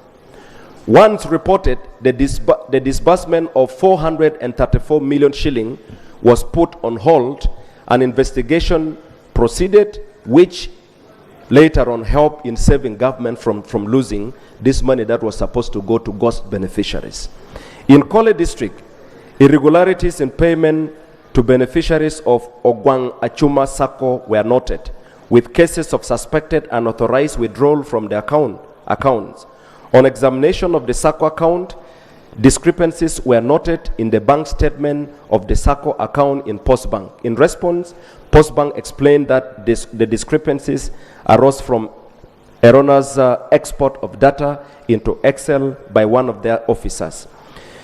Right Honorable Speaker, on the issue of equity in the PDM implementation across the regions, with the same amount of funds to be given to all parishes across the country, stakeholders have raised a concern about coverage of PDM in areas with big parishes that have many villages, households, and enterprise groups. Some of the examples cited include in Koboko North, Gulu City, Wakiso, Mayuge, and Kaliro districts. On the other hand, Right Honorable Speaker, the Minister of Local Government had not disbursed any funds for Kampala City due to the uniquenesses of the city setting, and the ministry is therefore redesigning the program for Kampala accordingly. On the aspect of adherence to quotas for special interest groups, the PDM guidelines, Right Honorable Speaker, provides for mandatory quotas for disbursement of the funds. The distribution is supposed to be 30% for the youth, 30% for women, 10% for the elderly, and 10% for persons with disability.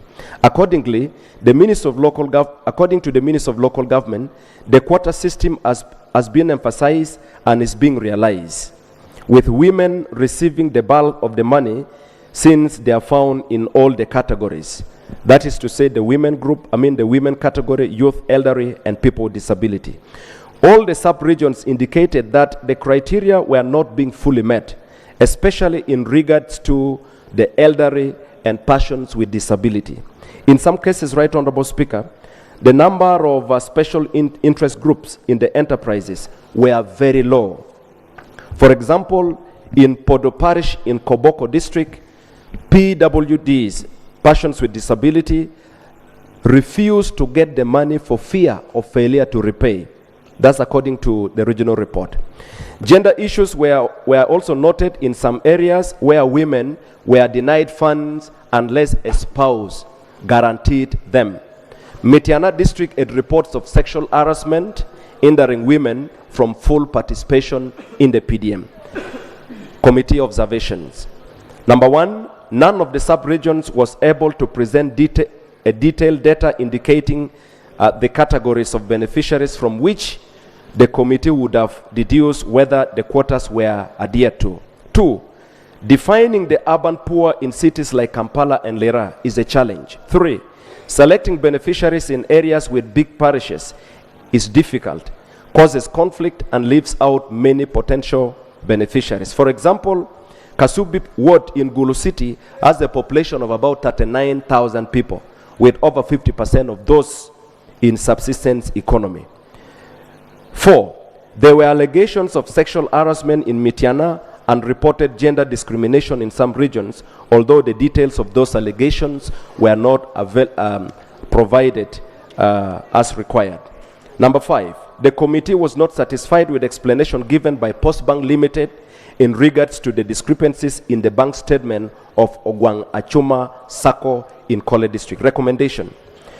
1. The PDM Secretariat should have a system to monitor adherence to guidelines, especially on implementation of the quotas, and report on this issue with statistics. 2.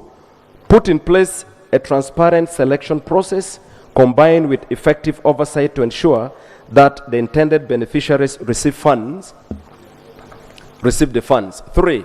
Review the practicability of the quotas for special interest groups due to its limited implementation, especially for the elderly, some of whom have no interest in enterprise development. 4. The allocation criteria for parish development revolving fund needs to consider factors such as population of the parish, poverty levels in the region, remoteness, among other factors that make some areas more vulnerable than the others. 4. Create a safe and respectful environment and institute clear protocols for reporting and addressing incidences of discrimination and sexual harassment.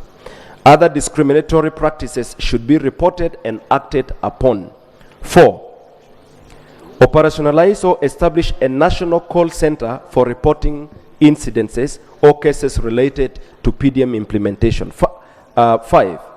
The police should investigate the alleged cases of sexual harassment as reported in Mitiana District. And finally, the police should carry out an investigation on the irregularities in the bank statement of Ogwang Achuma PDM Sacco to establish the truth. Terms of reference 3, Right Honorable Speaker, is on the effectiveness of the utilization of the disbursed funds by PDM. The PDM funds. Right Honorable Speaker, the objective of the program, that would be a repetition, Right Honorable Speaker. I'll request that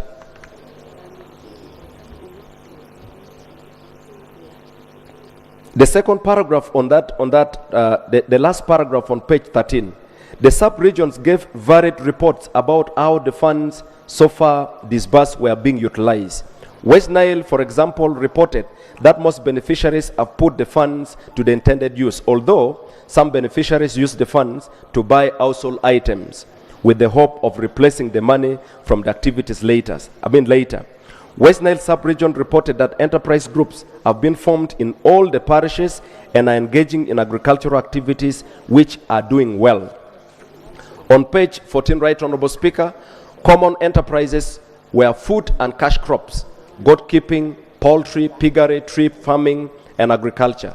Group members who receive PDM funds have invested the funds in farming and the crops are doing well, especially those who specialize in cassava growing. However, in some districts and parishes, for example in Koboko district, heavy rain and hailstorm destroyed the crops.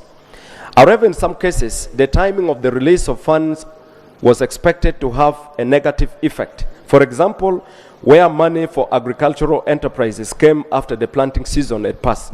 In Karamoja, funds were received around the same time when a cultural festival was taking place. And there were reports that the funds went into merrymaking. In Kole district, it was reported that some beneficiaries died before receiving the funds applied for. In other cases, people believe it is free money from government. They use it for household purchases, sharing with family, construction, and gambling. Some referred the PDM as personal drinking money, and this is a case in Karea district. In a few cases, beneficiaries declined to take the entire 1 million, opting for small amounts they felt could be repaid easily. The parish revolving fund available for borrowing are likely to reduce due to cases of extortion, excessive charges, and operational cost. For example, those in Karea, Abim, Napak district in Karamoja have to travel over 100 kilometers either to Kitgum, Kotido, or Moroto district to access banking and mobile money services, which, Right Honorable Speaker, is extremely costly on the beneficiaries. Committee observation. 1. It may be too early to conclude on whether the funds were properly being utilized, since funds were being received in tranches and some beneficiaries had just received the money. However, incidents of misuse were noted. 2. Minister of Finance, Planning and Economic Development emphasized the need for all stakeholders to ensure proper utilization of disbursed funds by the households. 3. Minister of Local Government acknowledged most of the challenges and explained that some efforts were underway to resolve them. The ministry noted that the main PDM guidelines should be followed, while others were clarifications on the guidelines that were not properly understood. 4. It was observed that some banks have provided some gadgets to SACCOs, for example, Postbank and Centenary Bank, to ease the processes. In August 2023, Postbank developed the Wendy platform as a mobile wallet to enable beneficiaries access the funds without having to go to the bank. Other banks had also deployed apps for PDM, and some were already rolling them out. 4. Most beneficiaries, especially in Karamoja sub-region, were incurring a lot of expenses in the process of fulfilling the requirements to receive the funds. For example, the beneficiaries from Abim, Karea, Kabong, and Napak have to incur cost on transport, accommodation, and feeding as they travel to either Kitgum, Kotido, or Moroto to access the banking and mobile money services. This has far-reaching impact on the success of the program, since they have to refund monies they could have borrowed to facilitate all these processes after receiving the PDM funds. Number 6, the beneficiaries from some districts, on top of traveling long distances to access banking services, have to spend nights on the veranda due to large number of clients that the banks have to serve. This example, Right Honorable Speaker, is in Napak, where sometimes over 100 people have to spend the night sleeping there in front of the bank waiting to be served the following day. Right Honorable Speaker, recommendations. 1. The Minister of Finance should ensure that all funds are released as planned and in a timely manner. 2. Minister of Finance should ensure that all areas of the PDM funds are fully released. 3. Minister of Local Government, in consultation with Kampala City Council Authority, should expedite the process of redesigning the program for Kampala Capital City to enable the targeted beneficiaries access the funds. 4. Minister of Finance, Minister of Local Government, and all implementing agencies should ensure strict adherence to the PDM guidelines. 5. Minister of Local Government and Minister of Finance should give special attention to the districts that are performing poorly especially Karamoja sub-region, in order to address their unique challenges. 6, Minister of Finance and Minister of Local Government, in partnership with the banking institution, should develop a more effective and efficient mechanism to deal with the challenges in accessing banking and mobile money services in some parts of the country. More emphasis should be put on the automated or online financial system. Terms of reference for Right Honorable Speaker is on the extent of adherence to the PDM guidelines. And Right Honorable Speaker, in the interest of time, the committee, that is on page 16, the committee noted that there were several guidelines that were being issued by different entities, and these were causing a lot of challenges. I will take you to page 17 on our observation in the interest of time. Right Honorable Speaker, all regions expressed the untimely release of guidelines and operational manuals by the responsible MDAs and stakeholders. This has been escalated by the several changes that have been made and scattered in different documents. In addition, there is a huge communication gap between the key stakeholders, including the PDM Secretariat, districts and lower local governments, whereby changes are not effectively communicated to the different players, thus causing confusion, frustration, and bitterness among the implementers and the beneficiaries. For instance, in Lao region, some of the districts reported that they received information on the directive that every beneficiary should get 1 million shilling in the newspaper. But even then, lesser sums had already been disbursed. In West Nile, the said directive caused bitterness among beneficiaries who received less than 1 million. They accused the SACCO boards, vetting committees, parish chiefs, and districts of cheating them. Yet the payment of the lesser sum was based on the guideline existing at that time, which provided for access of funds based on the capacity to repay the loan, the size of the projects, the business plan of the beneficiary, and the recommendation by the vetting committee. Right Honorable Speaker, in Karamoja sub-region, monies were lying idle on accounts or used for unintended purpose because players were waiting for proper guidelines to accompany the release money. To date, Karamoja is the worst performing region in disbursement of funds to the beneficiaries. Buganda, Busoga, and Bugiso sub-region also reported challenges of untimely and unclear guidelines and made a plea to publish clear guidelines to make the PDM program more equitable, efficient, and beneficial for the intended beneficiaries, and ultimately leading to the success of this development initiative. On page 18, Right Honorable Speaker, the explanations provided by the Minister of Local Government to the committee that the many guidelines and directives issued by the different players are the same, and the explanation was not satisfactory. When the committee interacted with the banks that are participating in the parish development model, they re-echoed the same concerns. For instance, the participating banks had arrangements with government to avail easy access to financial support by integrating their systems with the systems of PDM, providing mobile money and urgent banking services, opening savings account for the SACCOs and the beneficiaries, paying interest of not less than 2% on the remaining balance, and on the accounts having a minimum balance to earn interest of 100,000 shilling. In return, the banks would maintain a minimum balance of 10,000 shilling and charge the following fees. 1, 3,000 as withdrawal fee, 500 shilling for statement per quarter, 5,000 monthly administration fee, and 500 shilling mobile money fee. However, following the presidential directive that all PDM services are free and that the beneficiaries should get all the 1 million shilling, this has left the banks in a dilemma and they are demotivated. Committee observations. 1, there are several guidelines and directives from the different MDAs and stakeholders despite Parliament's resolution to government to harmonize and consolidate all guidelines that will help in the implementation of the PDM. The varying guidelines have caused confusion across all regions. For example, the President's guidance on the grace period of 24 months, which has been misconceived and misinterpreted.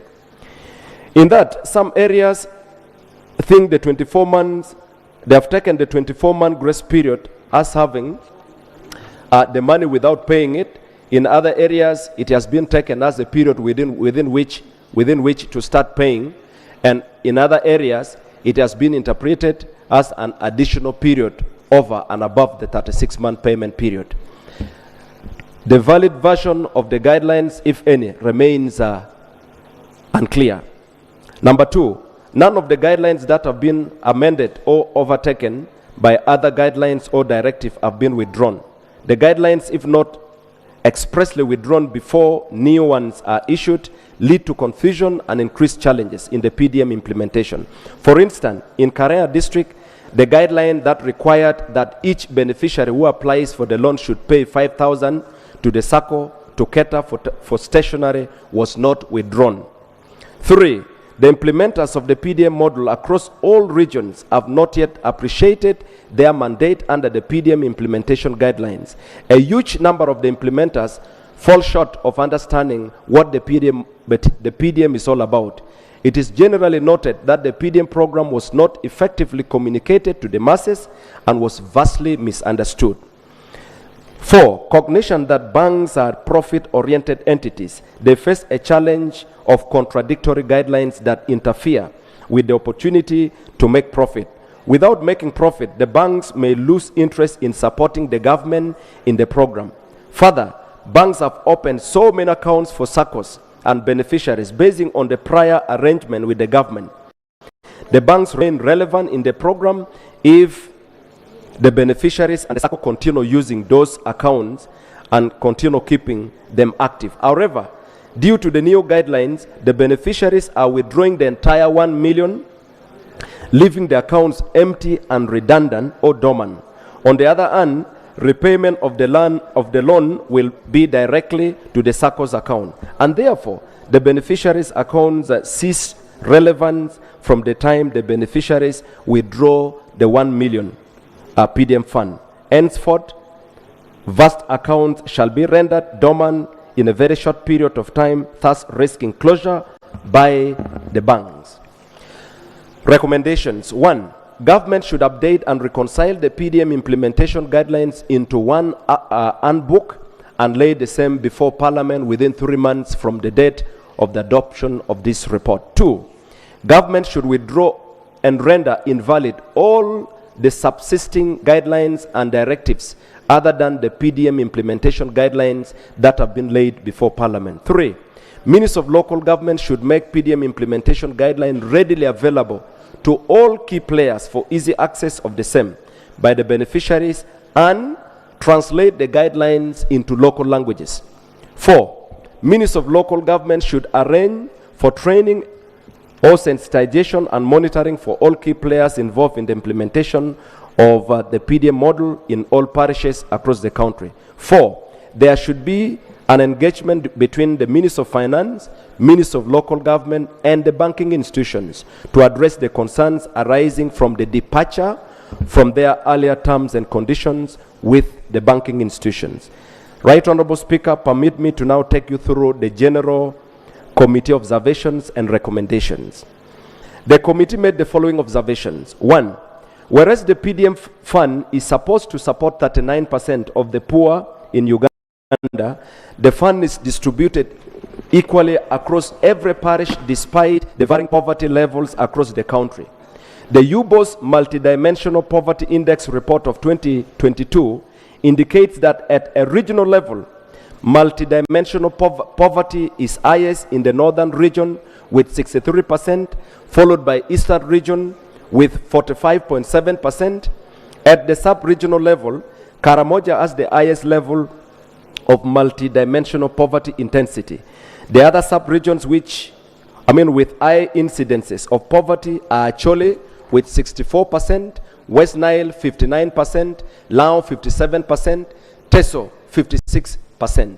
The least incidence of poverty was reported in Kampala with 0.4%, Buganda South 18%, and Buganda North 30%. In addition, number 2, in addition, there was need to ascertain parish needs depending on the population size, infrastructure needs, differences in financial literacy, among others.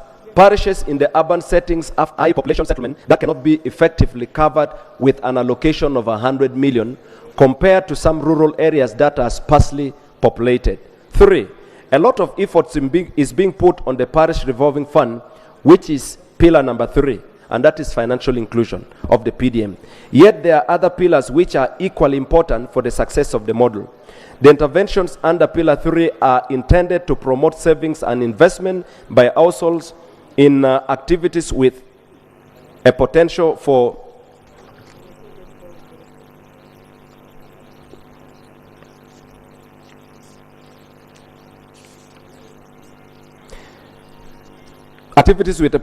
generating a production surplus. The committee noted that pillar 5 on community mobilization and mindset change, which would ideally put people at the center stage in decision making on issues that affect their lives and participate in determining their pathways out of poverty, is not being given priority.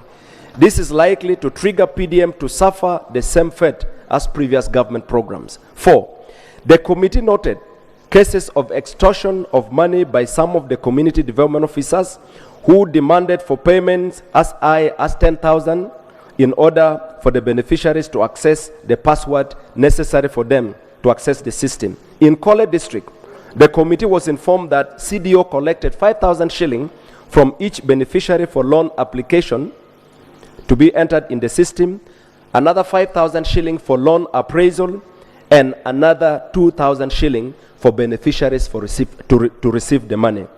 The town agents also received 2,000 to collect data from each beneficiary. Number 5, there were cases of irregular arrest of district commercial officers, the SACCO chairman, and some enterprise leaders on claims of stealing SACCO funds. This issue was cited in Sebe and Lao sub-regions. Specifically in Kole district, the accusers failed to heed to police summons for a month to make statement on the file of those who were arrested. The SACCO leaders are facing corruption charges in the anti-corruption court in Kampala, while the district commercial officer, who is the focal person for the PDM, was stopped from his duty. Number 6, in most parts, the PDM funds came at a time when beneficiaries were returning children to school and ended up diverting the money for school fees instead of the intended purpose. In some parts, especially Karamoja, the money started trickling at the time when there was food scarcity due to the prolonged drought, and the beneficiaries ended up prioritizing food since the planting period had passed instead of sticking to their business plan. 7, in some sections of the community, there is negative attitude towards the PDM money as it is compared with other similar government poverty eradication programs like UWEP, NUSAF, YLP, and Myoga, among others, which are generally perceived by some people as failures. Further, some people perceive the PDM money as a thank you token from the president for voting him in power, and others view it as a personal pocket money. Like I said, in Korea, for example, some people were reported to be referring this to personal drinking money. Number 8, lack of resources to facilitate the process. Honorable Akil, are you hearing? Number 8, lack of resources to facilitate the process. In all sub-regions, it was noted that the technical officers lack working tools like IT equipment or gadgets. In addition, there are no operation funds for SACCO leadership to conduct meetings for approval of loans, printing stationery, and so on. There was a proposal in the guideline earlier to deduct 5,000 for such expenses from every loan. Unfortunately, the guideline was rescinded. Number 9, SACCO leaders expressed lack of office space and challenges in storage of documents. They further expressed concerns on lack of administrative budget to address communication, mobilization, transport cost, among others, that they have to incur on their own. Number 10, limited internet services in some areas affect the PDF processes. Therefore, leaders have to move to internet cafes, hence the risk of allowing strangers access the system. Number 11, limited capacity in computer use for key officers involved in the implementation, such as the parish chiefs, CDOs, circle leaders, has affected the implementation processes. In some cases, some of these officers resort to hiring private persons or internet cafes to bridge the gap, hence availing their passwords to outsiders. Number 12, it was also noted that the recruitment of the parish chiefs from other localities outside the parishes they are supposed to serve in has tremendously affected their performance, as limited time is accorded to this work. In some cases, there are parish chiefs who were recruited in areas where they even don't understand the local language. Number 13, Karamoja was the worst performing, with the best district standing at 15% and the worst at 2%. Number 14, there are districts that were performing exceptionally well. For example, Kisoro, Tororo, Rukunjiri, Ibanda, Kumi, Apach, Kakumiro, Bukedea, and others, with performance standing at above 90%. Recommendations. At least clap for Bukedea.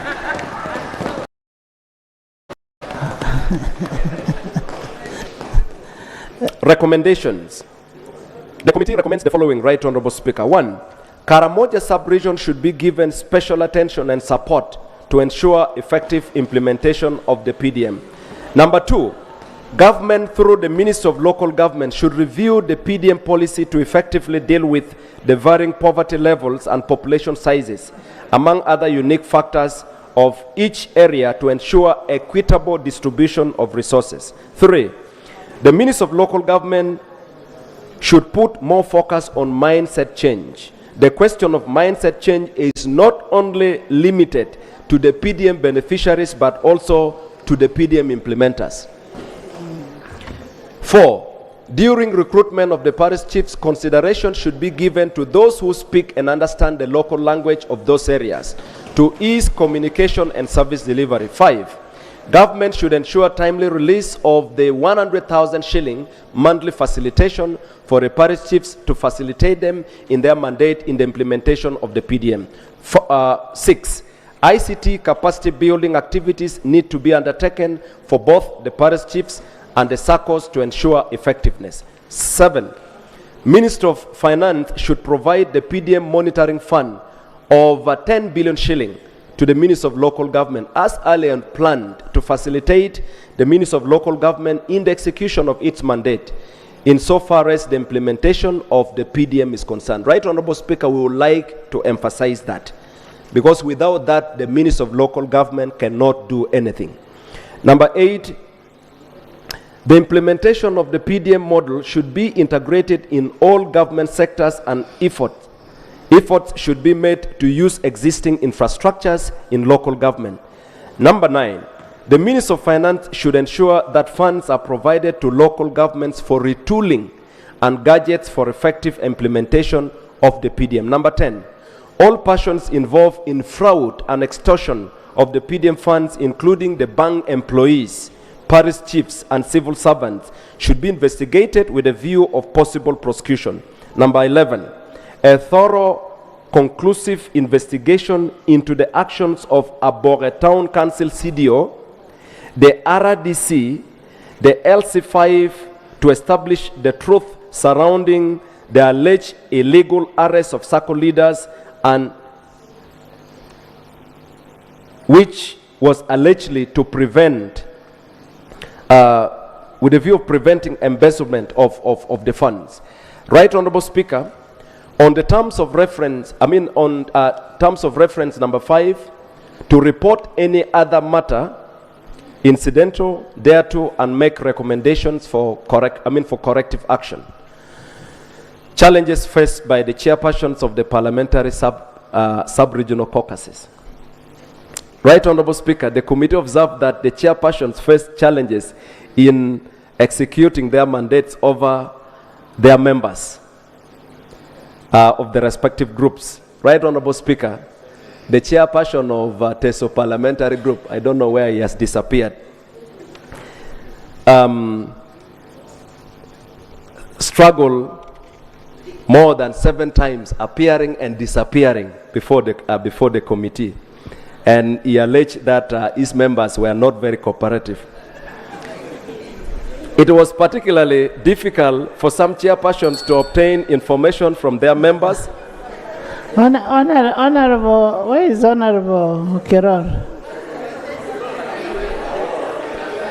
The inefficiency of one should not be put on others. Because I know the members of TESO parliamentary group are very cooperative, including myself.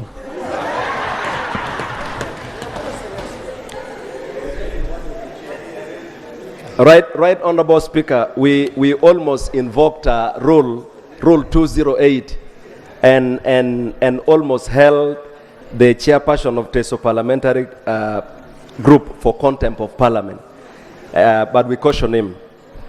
It was particularly difficult for some chairpersons to obtain information from their members, especially those members, especially the ministers and those who hold positions that keep them very busy.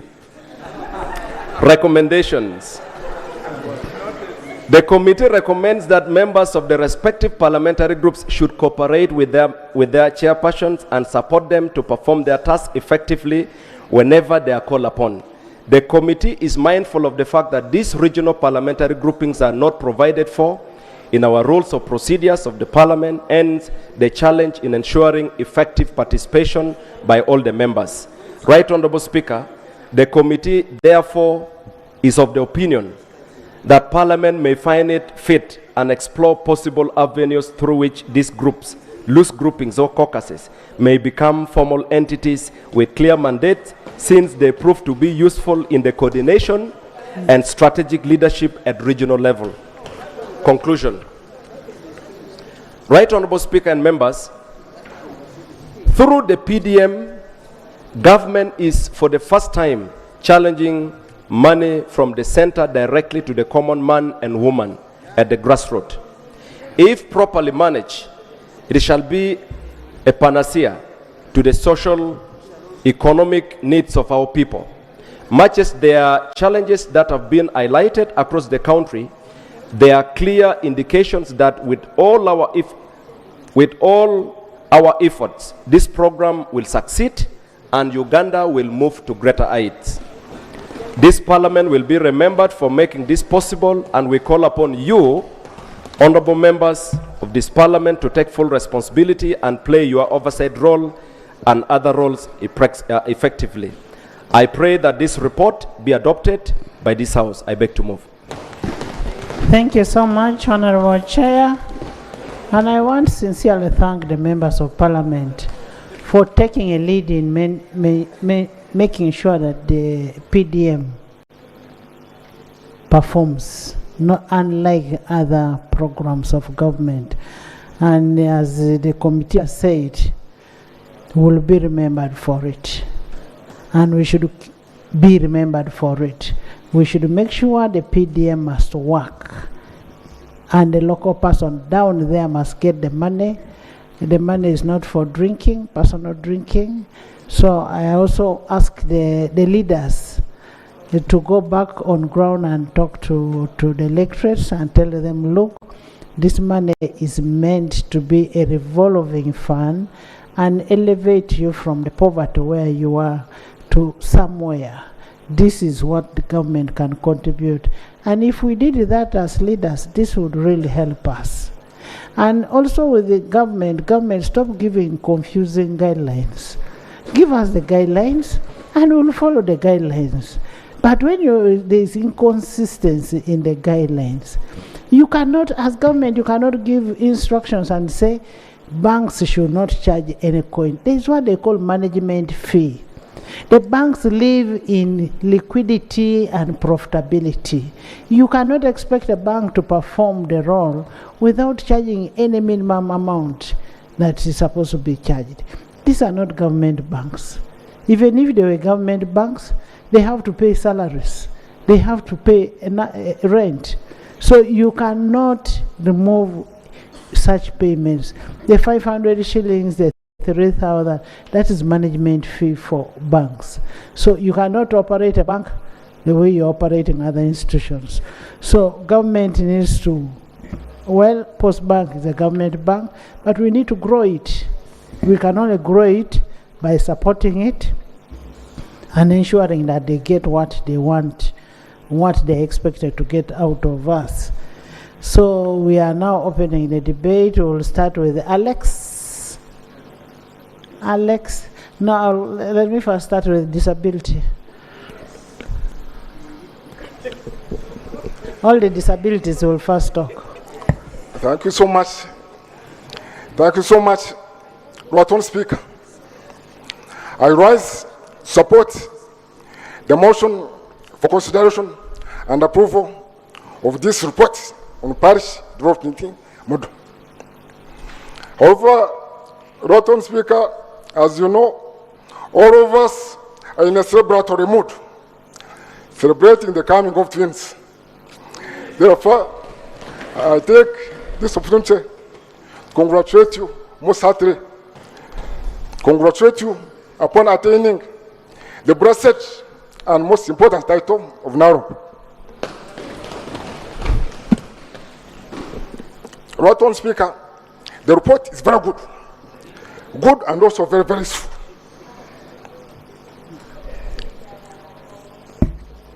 However, I note some gaps.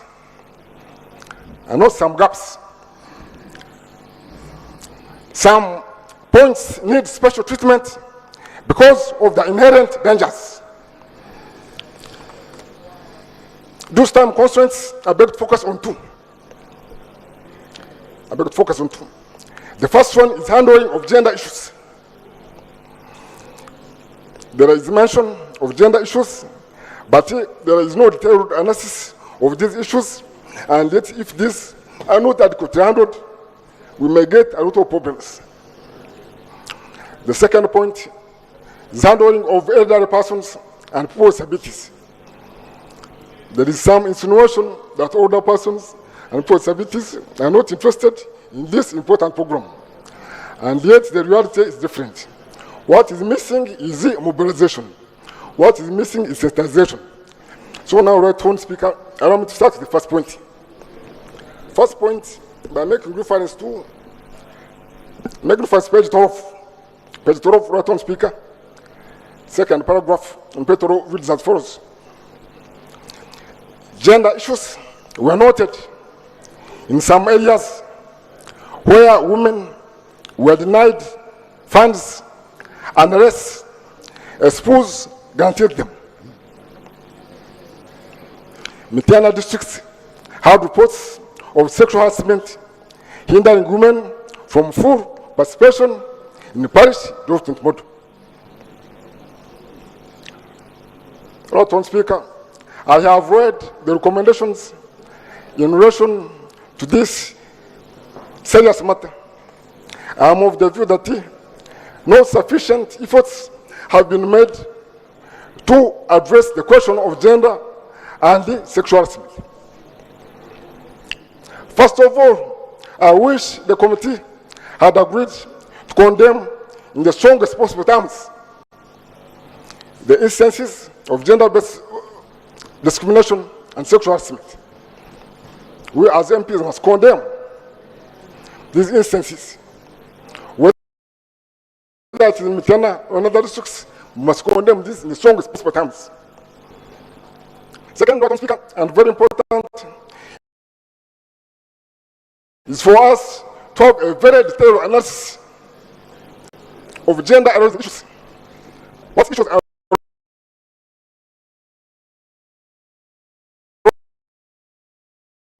from implementation past development model? How does it impact on women? How does it impact on women? Having done a detailed and comprehensive analysis, we can say we propose this and this be done. Therefore, Honorable Speaker, the first request I beg to make to the House is that we ask the Minister of Government, together with the Minister of Gender, to work together and carry out a detailed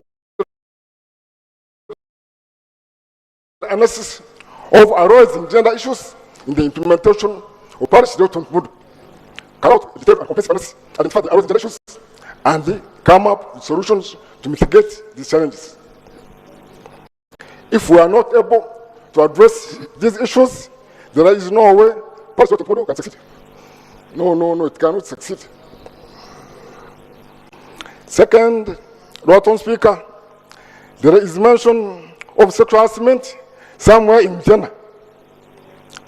But we do not see a recommendation to the effect that this case, specific case, and other cases should be investigated and appropriate action taken. Action taken against perpetrators of the senior act. Action should be taken. We should have just said there was a classmate in Ghana, but he forget to point out that whoever was involved should be investigated and punished. That's one speaker. Second and last point. That's one speaker. Second and last point.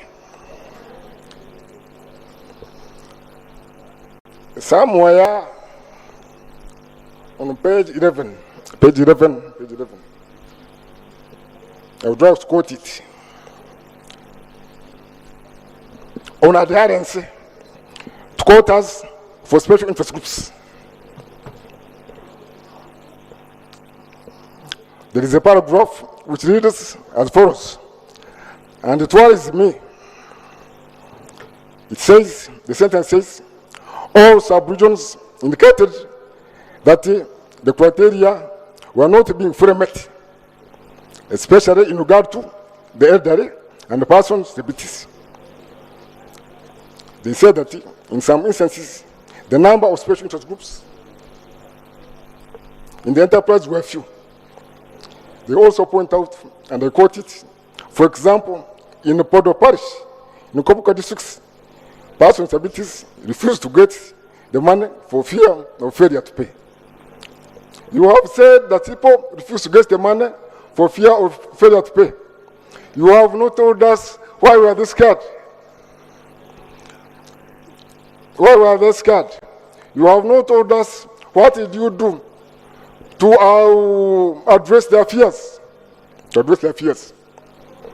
Now, right on Speaker, there is a very serious recommendation in relation to the question of quotas.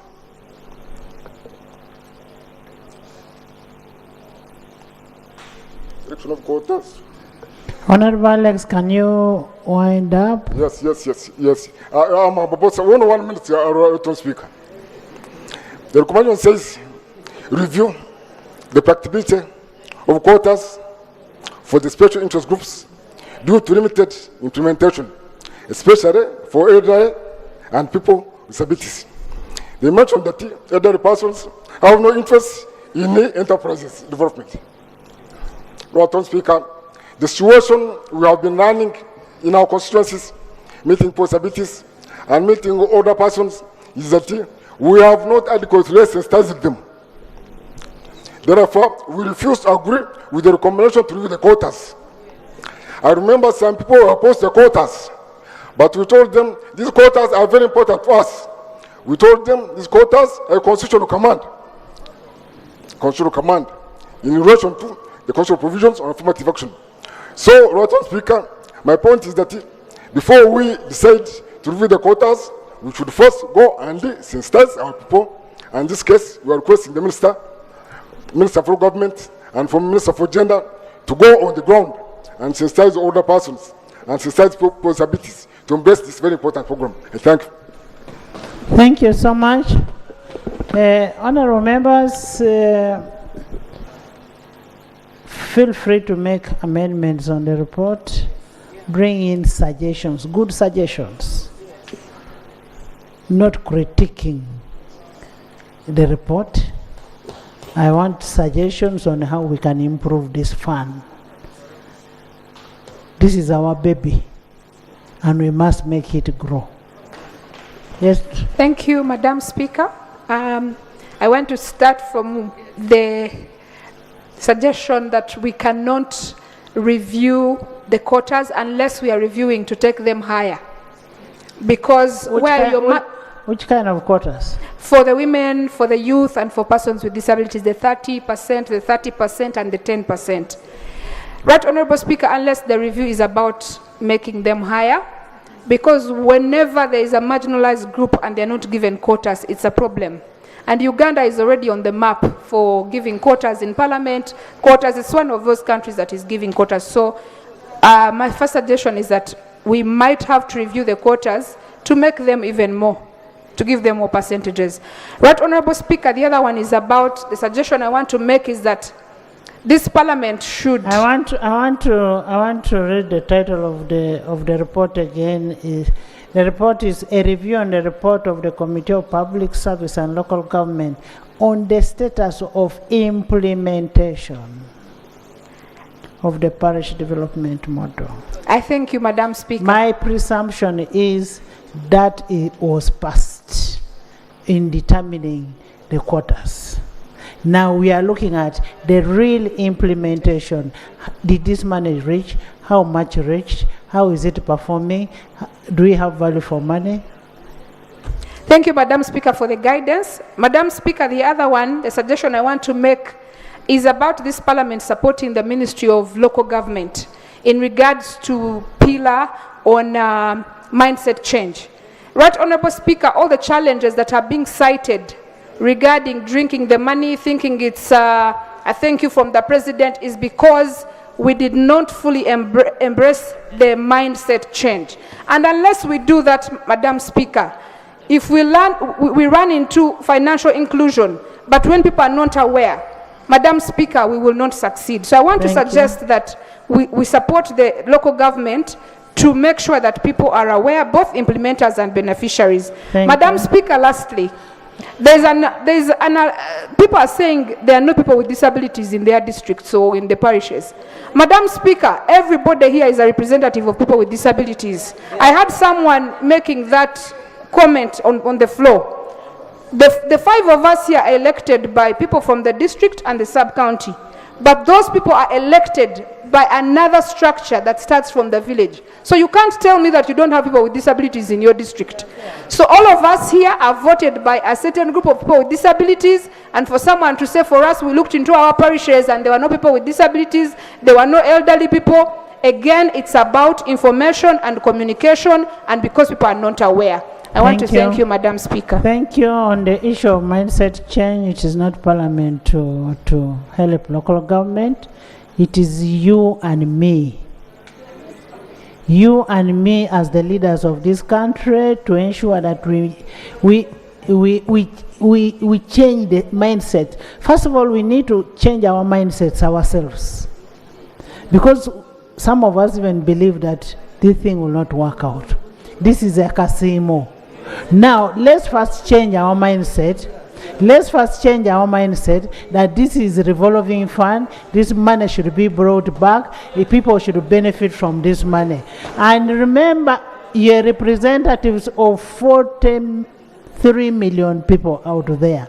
Once you change your mindset and you go outside there and talk to the population, then you know the project will work out. Yes, Minister, you said you have information? Thank you, Right Honorable Speaker. Right Honorable Speaker, the pillar under mindset change is under the Ministry of Gender, Labour and Social Development. And I've seen in the report making mention of supporting local government to improve on that pillar, but I wanted to clarify that it is under the Ministry of Gender, Labour and Social Development. That pillar is not cast on stone. It is cross-cutting. It is from. It is on everybody, and that's why I was saying it is on you, the leaders. Let's start with the members of Parliament first. It should not be put on one ministry. Yes, my chair. Unless you're disabled, I said, let me finish with it. Thank you, Right Honourable Speaker, for prioritizing us. I join the rest in appreciating the report of the committee. My major concern is about the arrears which has accumulated. Right Honourable Speaker, we had a very good interaction in Adjumani district, but the loan officers are highly challenged because they have enrolled people and they cannot pay them. I therefore agree with the recommendation that government must ensure that the arrears are paid. Two, The issue of the guideline, Right Honorable Speaker, some people are ready to borrow less than 1 million. And the latest guideline is tying people to get 1 million. And they are getting lost in these guidelines. Therefore, I also support that the earlier approved guideline laid here in the House should be the one to be used, because we went, Right Honorable Speaker, you send us, we sensitize our communities based on the first guideline, which was approved here. Lastly, Right Honorable Speaker, the 39% of the people, majority are very poor. Many of them did not even go to school. But filling these forms is so tedious. Right Honorable Speaker, it needs computer literacy, and therefore most people are opting out. I will propose that government devises a means of ensuring that a simpler way is used to ensure that our people are enrolled in a faster way. Thank you. Thank you. Thank you so much, Honorable Babiko. Honorable Minister, you need to take note of this issue of the 1 million shillings, and that is on capacity. You may want me to borrow 1 million shillings, and yet my capacity is only 200,000. That is what I can consume. It's about consumption. So you must look at that seriously.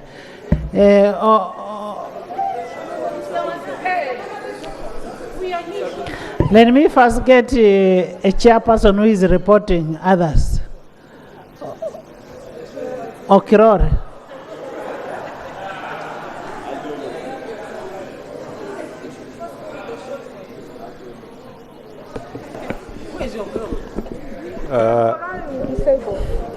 Right Honorable Speaker, I want to thank you for this opportunity.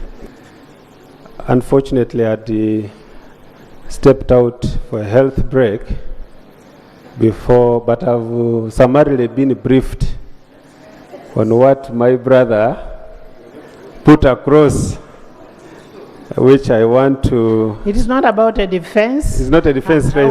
What I'm asking, what is your contribution on PDM? Most obliged.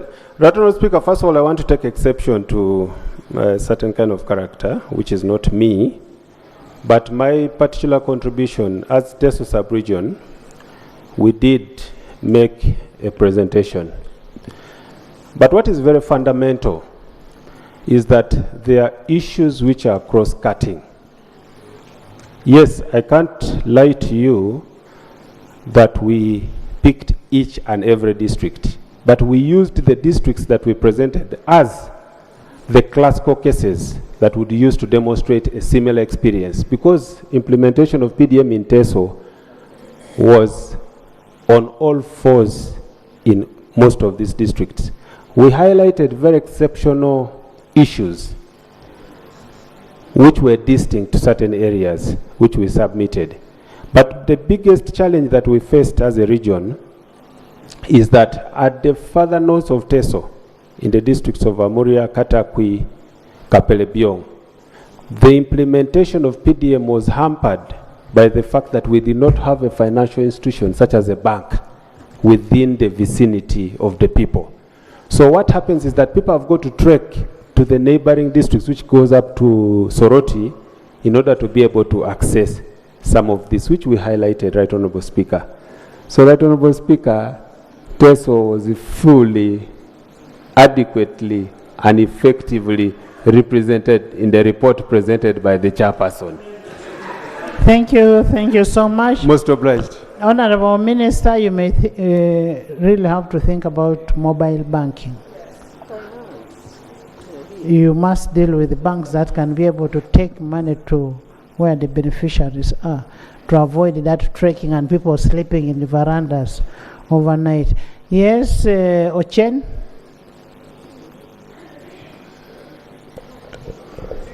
Thank you very much, Right Honorable Speaker. Right Honorable Speaker, on behalf of the people of Kwale South, I want to extend our sincere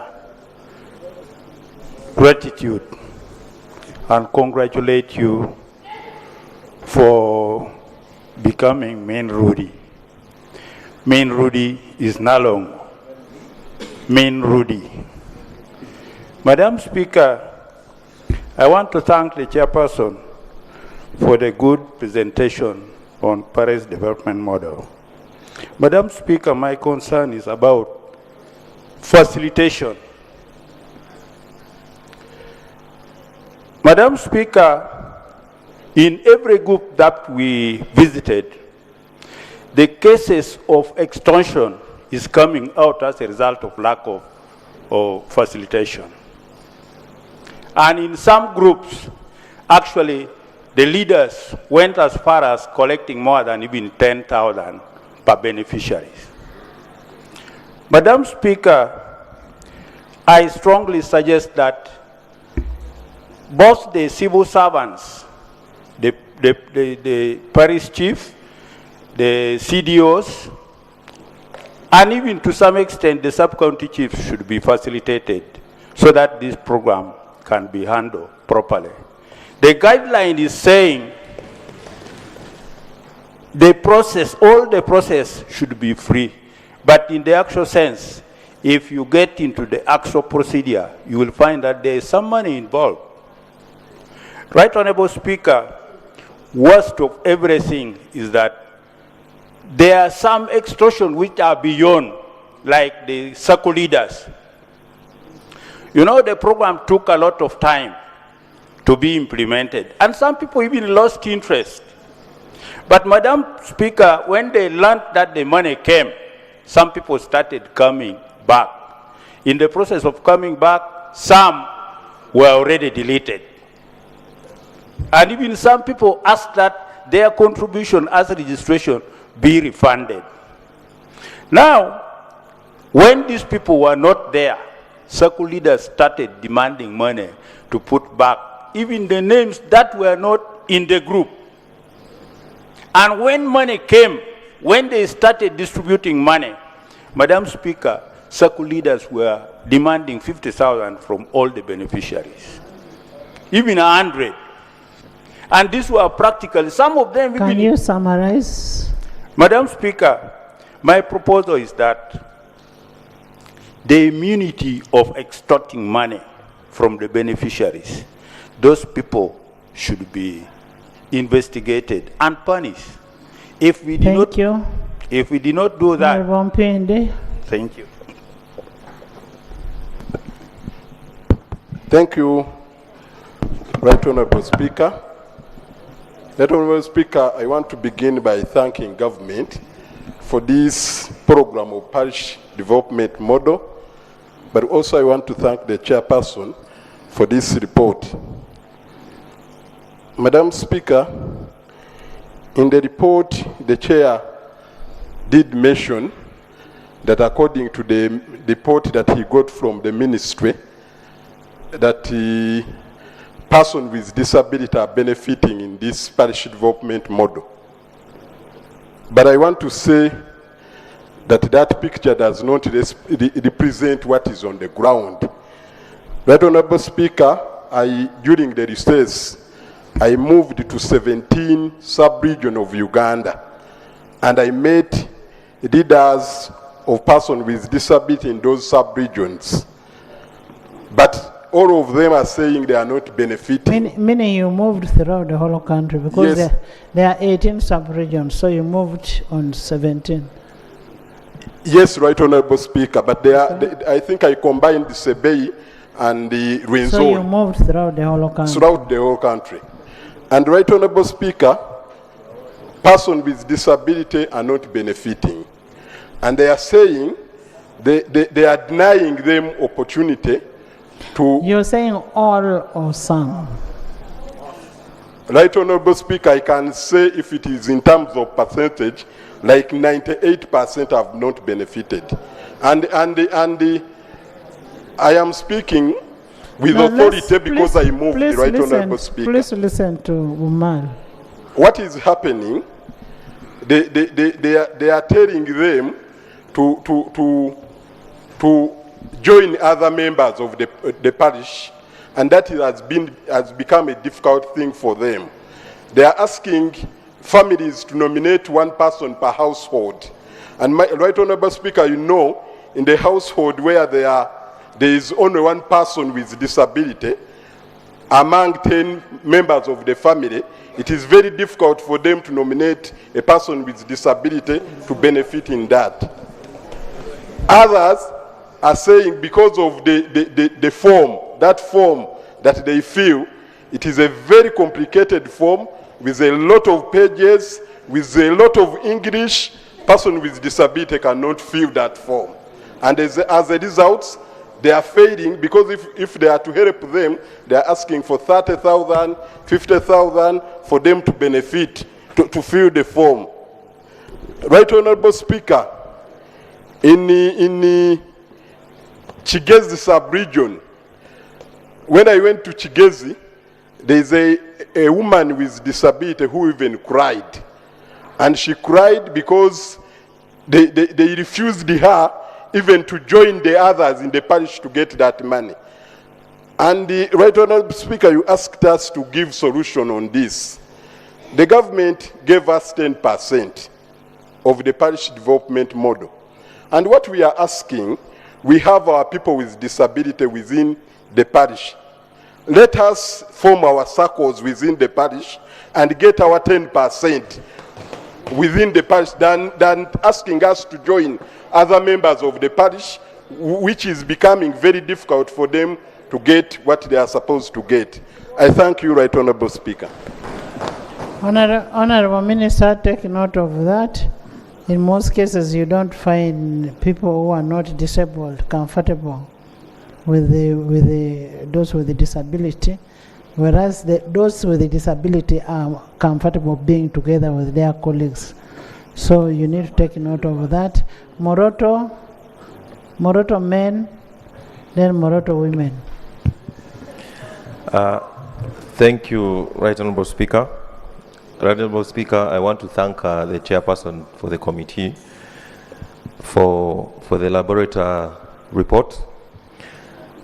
I also want, first of all, to begin by bringing to attention of this Parliament, especially Minister of Finance, that Nadunget sub-county exists.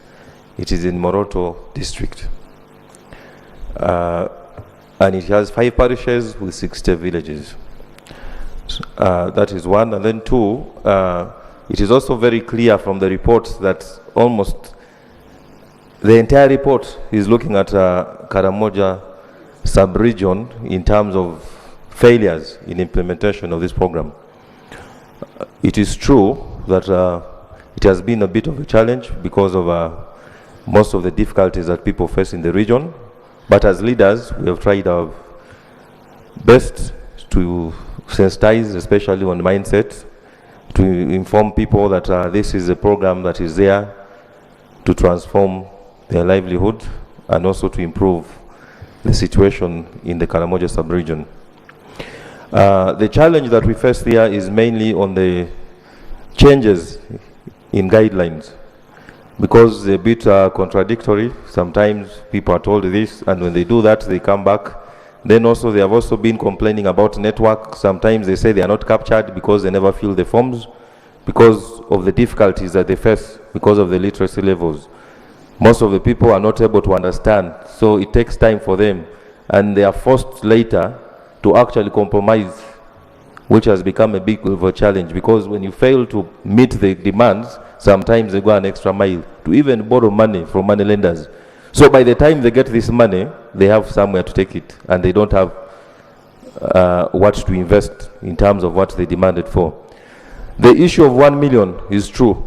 We have situations where 1 million is released and 200,000 is given to actually the beneficiary because he demanded for 200,000. So we ask that question, where does the 800,000 go?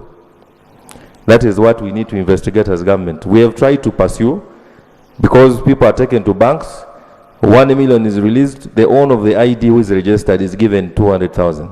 The 800 is taken. So who pays this money when that time comes? So there are so many difficulties that we need to look into in detail. And then, of course, they are also hard to reach areas, especially people accessing banks. So it becomes a bit difficult. I'm glad that the speaker suggested that we should also have mobility in terms of access. so that some of these banks can reach out to people so that they are able to get that, the resources. So I want to thank government for this program, and we believe that as Karamoja sub-region, we need this money more than other parts of the country, because this is a part of the country that is still at a very low level. And that is why we believe that we can always utilize these resources, and we demand for more. Thank you. Thank you so much. Well, honorable members, when you hear the report comment about your district, your village, it's not because of being negative, but we want to support you. We want to see how we can uplift you. It is true you're poor, and that is that. So we want to see how the poverty can be reduced. So don't take it negatively. Yes, yes, Moroto. You're not, he's not the chairperson of the... Thank you, Honorable Speaker. The issue was about, in the report, it was about to Nadungeti parish.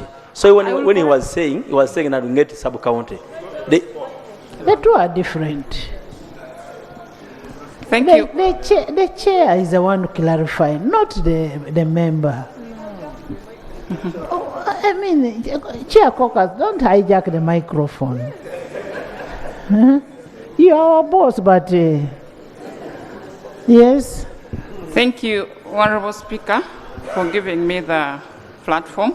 Let's have a minute so that so many people speak. Minute. I want to join the rest of the team for thanking God to make you Nalongo. Congratulations. I want to also thank the committee for that elaborate and a detailed report that you've made. And I also want to thank government for the idea of this program. If this program is handled well, it will actually cause a positive change for the people of Uganda. I want to make clarification about the Nadunget parish. We truly have Nadunget sub-county, but we don't have Nadunget parish. Yes, we have Nadunget sub-county and Nadunget town council, but we don't have Nadunget parish. And Moroto district has not received any funding in relation to PDM for Nadunget parish. We have not received any funding. Anyway. So that is the clarification I wanted to make. Honorable Speaker, I just want to comment on the issue of the continuous poor performance of Karamoja in almost all aspects of development. Honorable Speaker, in relation to PDM, Karamoja region was made the least in terms of orientation and assessment on PDM. Honorable Speaker, I want to suggest that in future for balanced development, government programs should start with the least developed sub-regions so that they are able to pick with the rest of the regions across the country.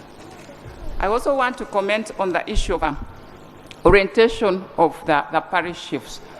Honorable Speaker, parish development model was a model that needed data entry, computer data entry. But we found that the parish chiefs were not computer literate, therefore calling for their training, orientation in relation to data entry, and also provision of computers, because they did not have the computers to do that work. They ended up borrowing and running up and down. So let the responsible ministry purchase for these parish chiefs computers and also orient them and give them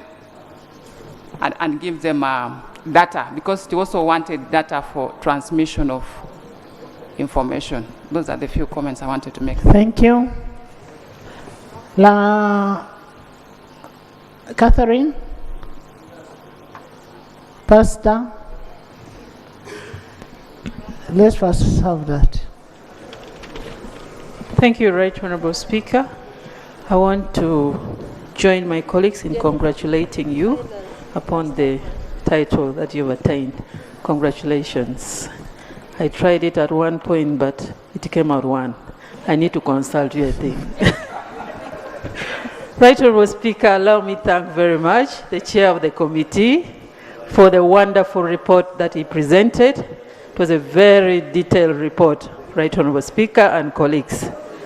Madam Speaker, I want to speak on the issue of the recommendation that the committee gave, recommendation number 8, on integrating PDM in all other government programs and ministries. Madam Speaker, when you look at PDM, how it is designed, the goal we are looking for is to have transformation in the lives of the people at the end. That's why they call it a vehicle for transformation. The committee is on the right track if only all ministries can realign their programs and interventions to play their complementary roles in supporting PDM, Madam Speaker. I think we will achieve this most needed goal. Madam Speaker, members have been talking, referring to the report on banking services.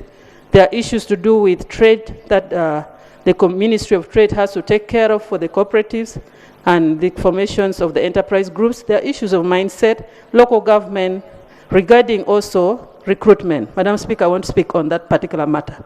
We're talking about mindset change here, but the trend has changed now. I don't think it's only about people accepting to work hard, but then we will look at the gap we have as far as the staffing gaps at the districts are concerned. Most districts are operating at 50% or less in terms of extension workers who should support the component of PDM in enterprise nurturing so that the beneficiaries are able to deliver that transformations in their life. So I think Ministry of Local Government and all that relevant ministries concerned should prioritize the issues of recruitment of extension officers. Example, more of Fisheries Department. We have one staff to run the whole district. How do we achieve in PDM in that? So I think ministries should play their complementary role. My priority and emphasis on extension officers at the districts in all the sub-counties if we are to achieve in nurturing the enterprises being selected by these beneficiaries at the sub-counties. Finally, NERA should harmonize in terms of data. The beneficiaries are selected at the villages, entered in the system, they are not in the NERA data system. There is a gap as far as the information of NERA, which is the national data system, is concerned, so that we are. I recommend for. Thank you, Pastor. Thank you very much, Right Honourable Speaker, for the opportunity. I also join my friends to congratulate you as a mother to become a Nalongo. May the good Lord bless our children. I want to thank the chairperson of the committee for your comprehensive report. I know my colleagues will speak about the rest. Thank you for your report.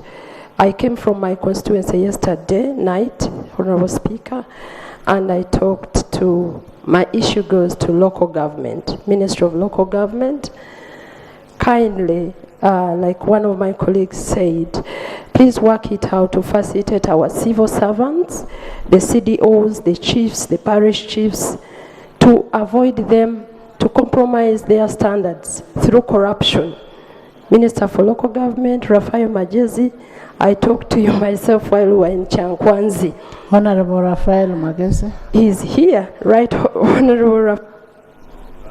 So kindly, Honorable Raphael Magezi, that our civil servants are getting directly into PDM through politics to antagonize with our people. A case in point is in my district, Sembabule district. Please handle your civil servants kindly. I know it is affecting somewhere else in the country. Thank you. Thank you, Musa.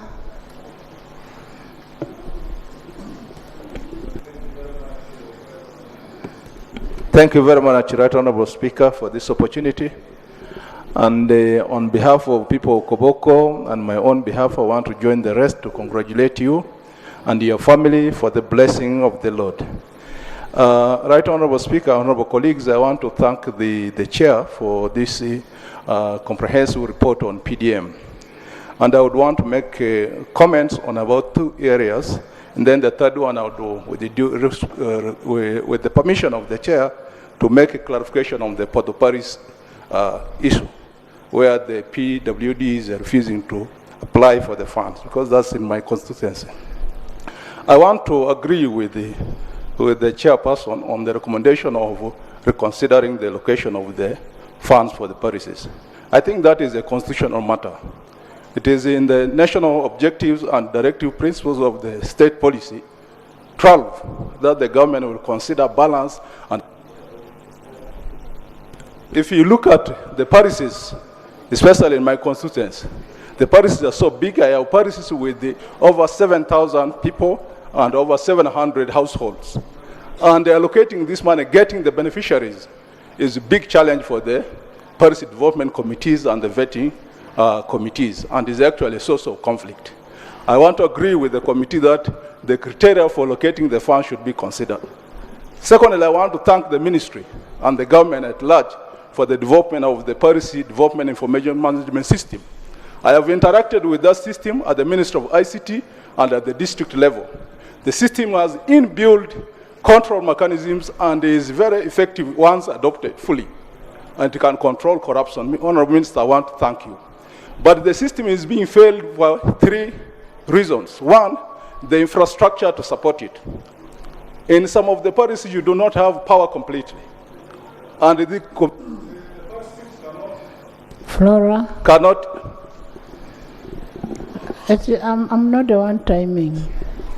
We are the one, we measure, we say it a minute. Flora? Thank you very much, Right Honorable Speaker. I congratulate you as well for the band of joy. Blessings upon you and the family. Once again, I want to join my colleagues in thanking the Public Service Committee and local government for a very good comprehensive report. During my oversight visit in my constituency, Butaleja, we observed challenges of accessibility to the funds.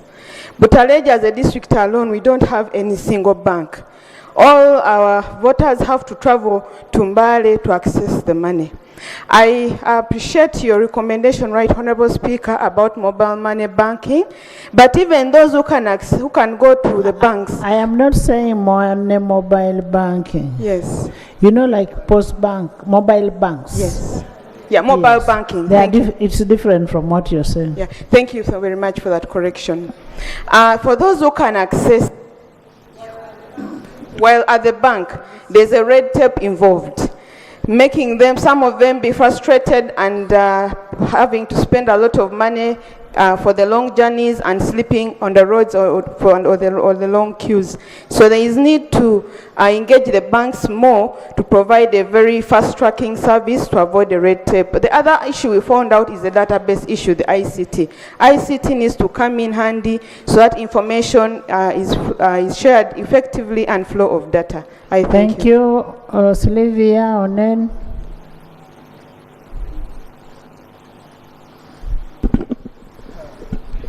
Thank you, Right Honorable Speaker. I want to join the rest of the members for thanking you for having double children. I want to bless you with your family. So, Right Honorable Speaker, I want to thank the members of the committee for their report, but I wanted to point out some challenges that my district, Nablatuk, is facing. By the time the PDM came, the first guideline, people were following the plans, of which most of the people of Nablatuk got 250,000 to 800. So when the IT people now are trying to upgrade it to 1 million, there is a big challenge. I don't know how Ministry of Finance can help my people to get the other money which is left behind. Then the other one is Nablatuk district has 6 sub-counties, 26 parishes. Only 24 are being coded and the ones getting money. 2 parishes which are traditional, Natopojo and Moruangibuin, have not got the money. Every time I cross there, they tell me you will never be voted again because you have not given us the money for PDM. Kindly, I don't know how the ministry can help us to capture this. I wrote also the letter in regard to that. I take information. Odoi. Thank you very much, Madam Speaker. Thank you so much. Madam Speaker, Odoi. Thank you so much. Thank you so much, Right Honorable Speaker. I also wish to thank our chair for the good job in the report. Madam Speaker, I want to pick from the objectives of PDM, one of them that is inclusivity. The guideline clearly provides for 30% segment for the youth. If I make a quick reference to even one of the best performing districts like Tororo, it is not even 20%. It's not even 15% that the youth from these places have benefited. I remember when the president was launching PDM in Chibuku, he used words like Aymar, Chura, calculations, mathematics, Kwan. The youth are asking, where is the mathematics? Can we have 30% segmented for the youth within the parishes? Then we manage it at that level. I believe the youth are there and they can manage this. Thank you. Thank you. Mariam. Akol Chemaswet. Thank you so much, Right Honorable Speaker. I want to join the rest to congratulate you upon the band of joy that God blessed you with. Congratulations. I also want to appreciate the committee for the report, but I want to make this recommendation in addition to what the colleagues have said. PDM is a very good program, and its aim is to help the 39% to also join the money economy. Many people have already got the money, but I think the ministry should refocus more on the key players, on the implementation of this program, monitoring for it to be successful. Besides the government officials, we have the chairpersons of the committees. Many of them are not beneficiaries of the PDM fund. During my interaction, Akol Chemaswet.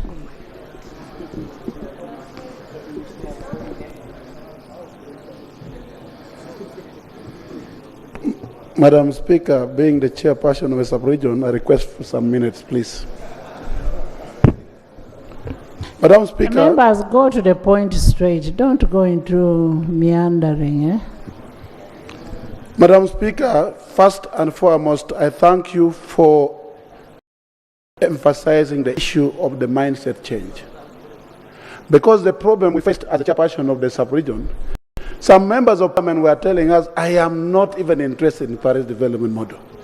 And therefore, if we don't start by the members of parliament, by the LC5 chairpersons and the councillors, by the LC3 chairpersons and the councillors, the religious leaders, and the cultural leaders to be speaking the same, we are not going to succeed. Because enterprise selection is failing because the minds of the people is not changing from up to down. People cannot utilize the money. People cannot utilize the money because their mind is not changed. They cannot request for 1 million when their mind is still set at 20,000 in poverty. And therefore, there is no way you are going to succeed in this particular program if we don't start by the leaders. The leaders can give what they have. If you don't have a shirt, you can't give a shirt to somebody else. So we have to start from the mindset change, and that is a key pillar. I wish Honorable Minister Raphael Magezi was listening other than being on WhatsApp.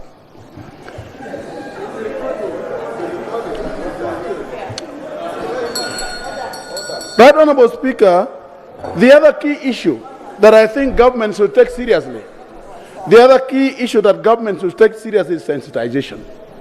Because I sit on the budget committee, almost all the ministries will talk about sensitizing people on Paris development model. But when you go to my village, there is no local language that speaks about Paris development model. And therefore, there is no way you are going to help people to understand the program well. Thank you. Right. Honorable members, Requested at the beginning for you some cannot minutes. give what you don't have. Now I don't have the time.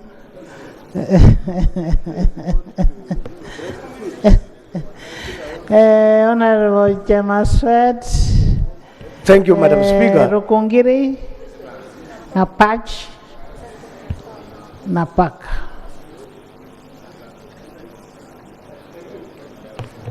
Thank you, Madam Speaker. I would like to thank you.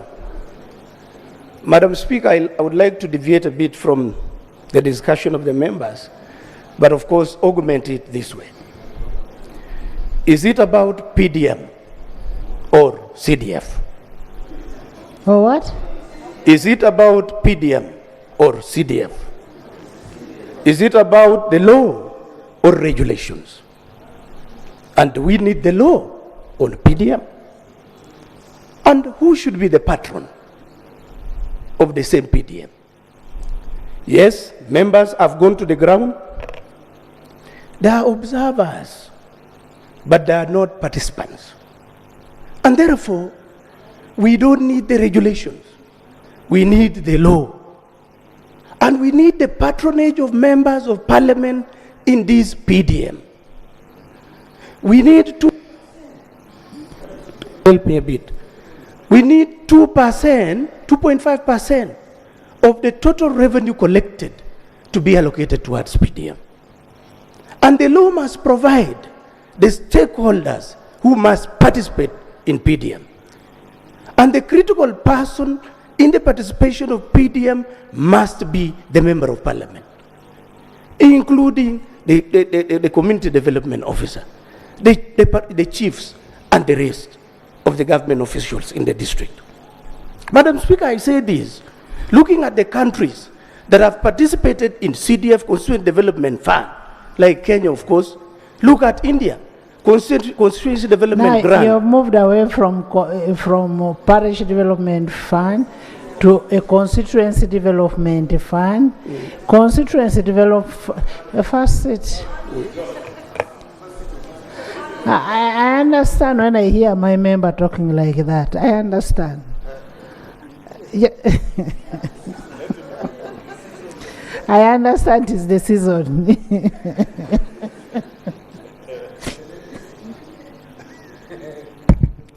Honorable members, we are talking about a parish development model, a revolving fund that was given to different parishes in the country as a government initiative to try to eradicate poverty.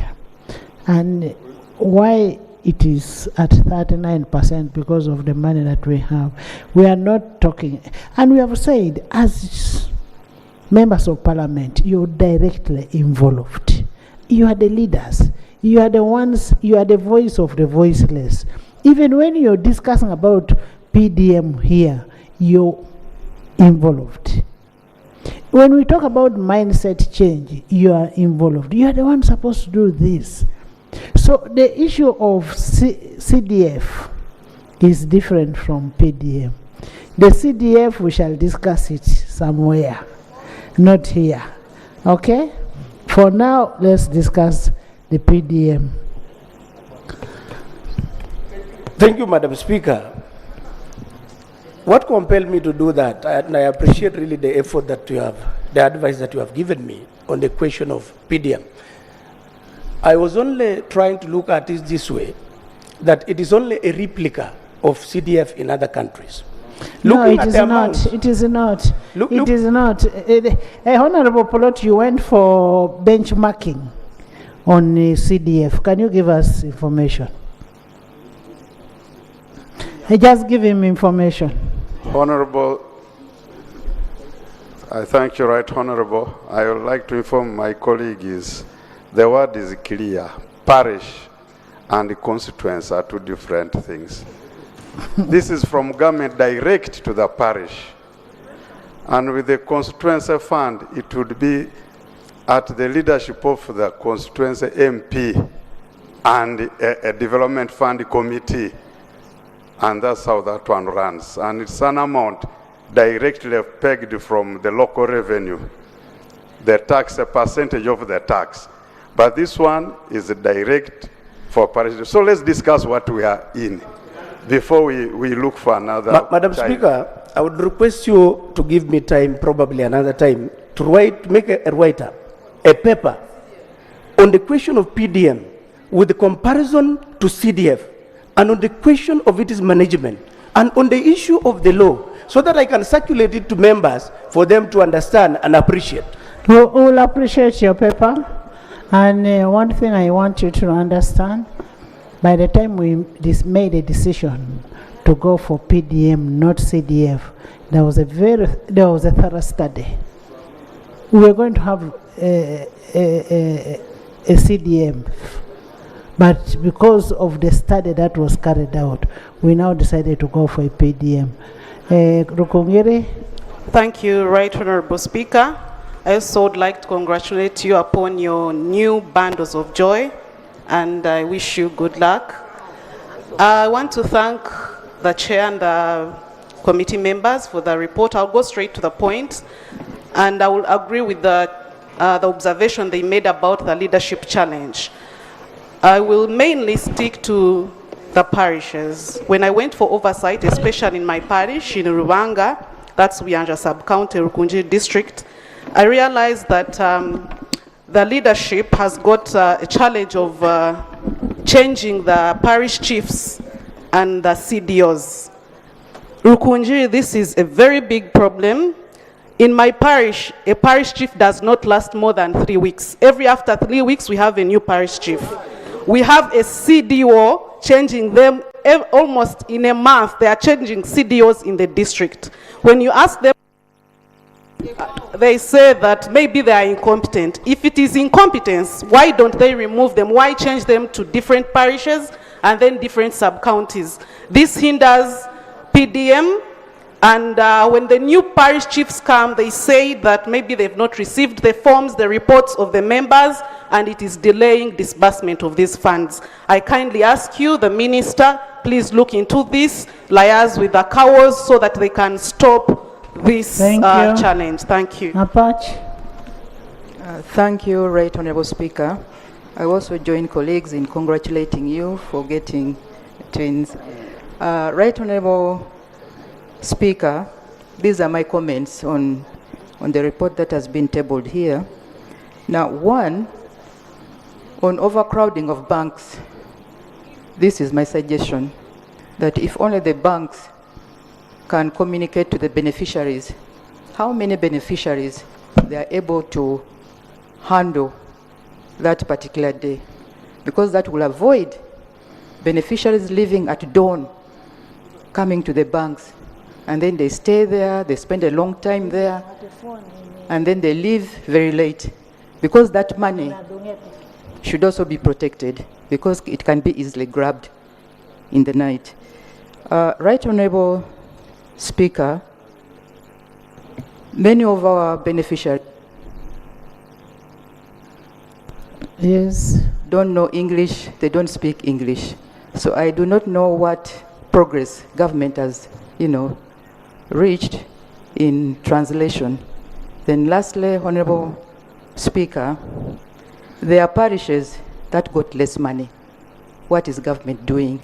I thank you, Right Honorable Speaker. Thank you so much.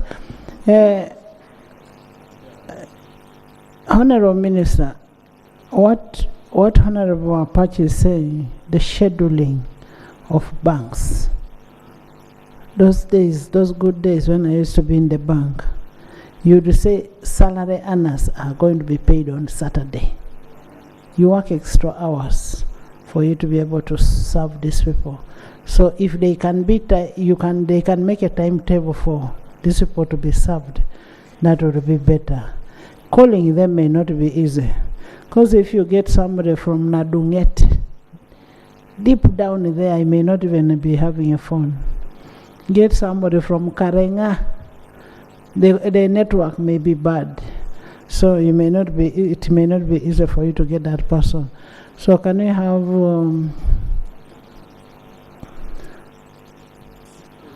Napak?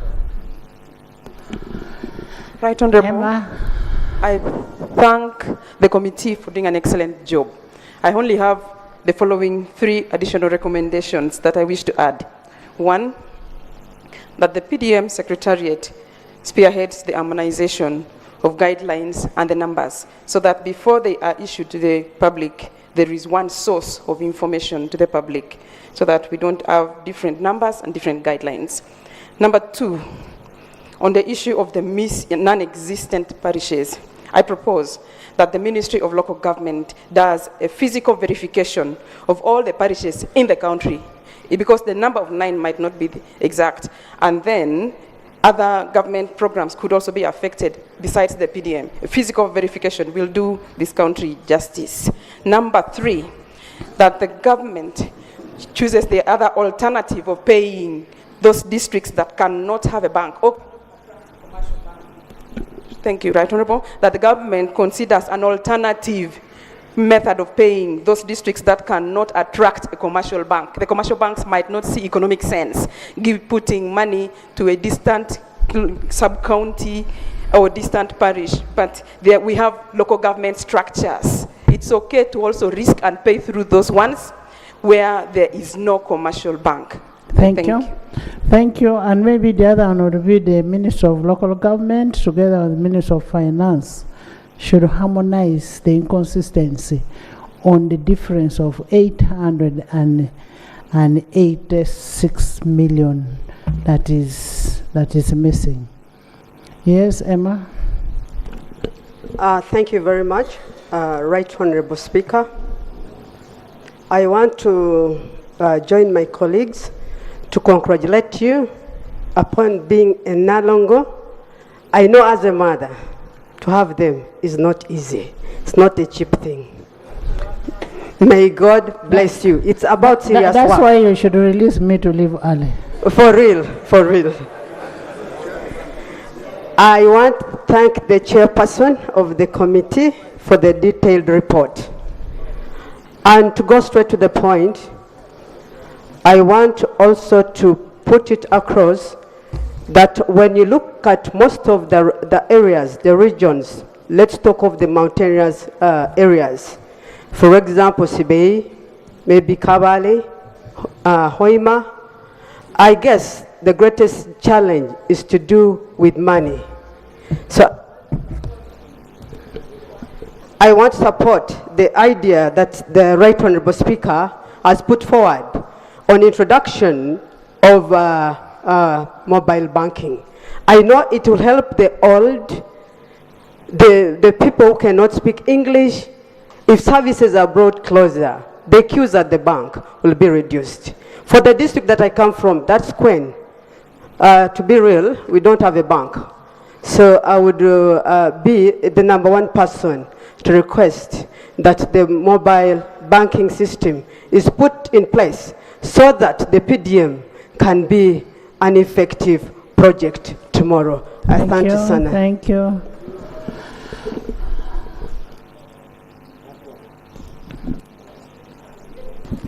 Thank you, Right Honorable Speaker. I also want to join my colleagues to congratulate you upon becoming a Nalongo.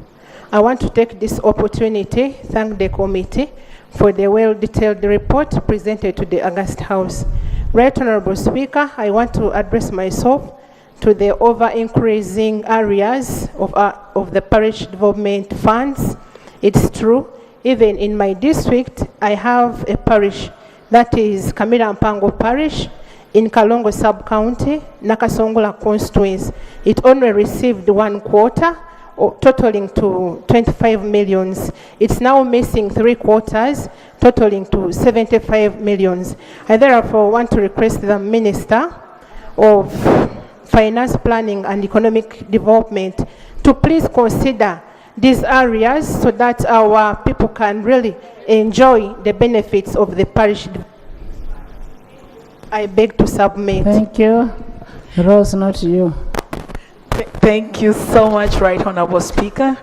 Right Honorable Speaker, I want to join my colleagues to flow in the same vein in congratulating you for the double blessing. Right Honorable Speaker, I just want to allude to the fact that we have parishes that have up to 25 villages and with huge populations. And if Paris development model is to remove poverty in our constituencies, I beg Ministry of Finance together with Ministry of Local Government come together to see how we can get the population, especially the bigger parishes, have equal and good funds so that we're able to serve them equally. Thank you so much. Thank you. Yes. Thank you so much, Right Honorable Speaker. We want to welcome you to the world of twin mothers. I am one of them. On behalf of Maracha District, we say congratulations. 15 of my district, that is Maracha District, 15 parishes in Greater Oluvu never received the first quarter, that is 7 million, and 3 parishes in Yivu sub-county never received the 100 million. So I would like to know what the government is doing as far as these parishes that never benefited are concerned. Secondly, Right Honorable Speaker, on the issue of mobile banking, I want to agree with you because Maracha is one of those districts with the no bank.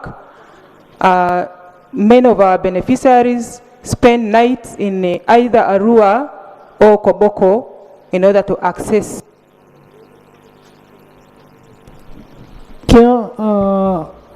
Achiro, I'm looking at people who rarely speak. There is a Saba there. Thank you very much, Right Honorable Speaker. And allow me to congratulate you upon your double blessing. May God protect you and the children. Right Honorable Speaker, I want to seek for clarification from the Minister concerning Gorokang and Omeda. We've written letters concerning these 2 parishes in Pade District, which is in Acholibu sub-county. They've never received the fund, and when I was following the report from the chair, I did not hear those 2 parishes being mentioned.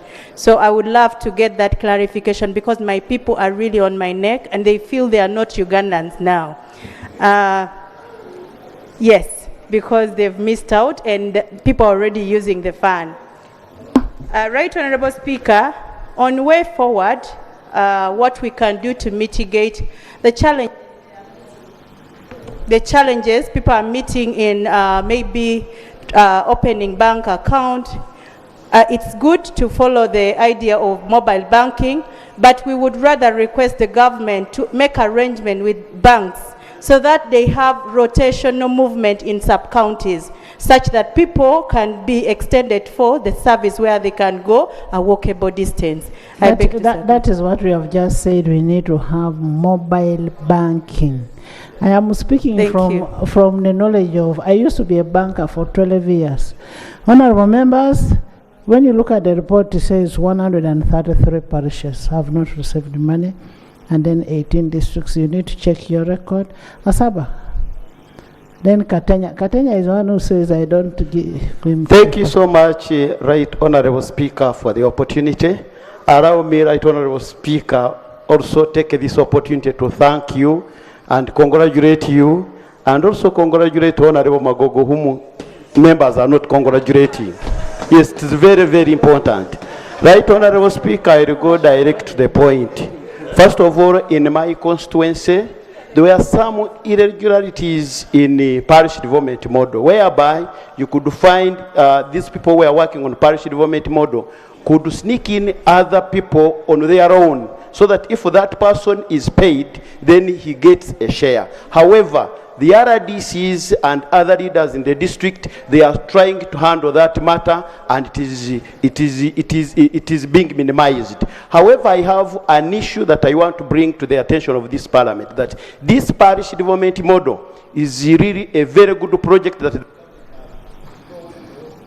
Ashaba, you finished. That the government has thought of. But in all the parishes, if, for example, in my constituency, you find that there are no computers, and therefore the government should buy computers. And also think do you have power in your parishes?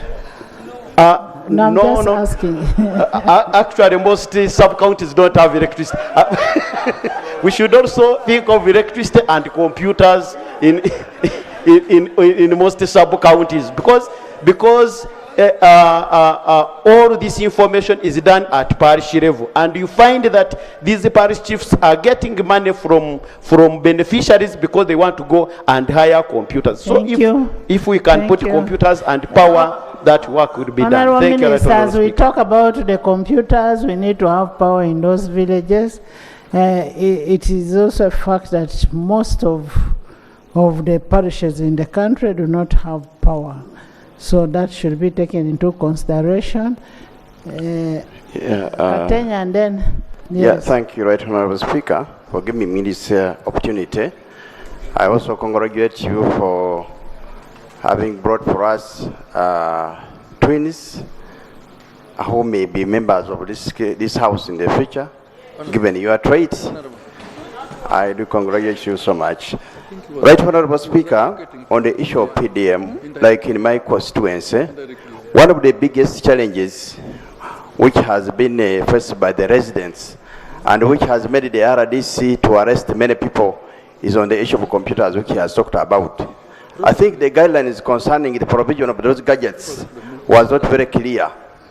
And as a result, many people started soliciting for money, especially chairpersons of parishes and of the circles at the villages, to go and hire or buy those gadgets.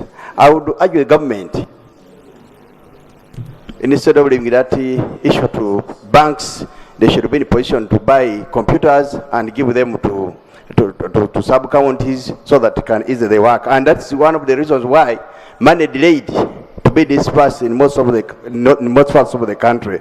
Then another thing is that most of the money was given to a few banks.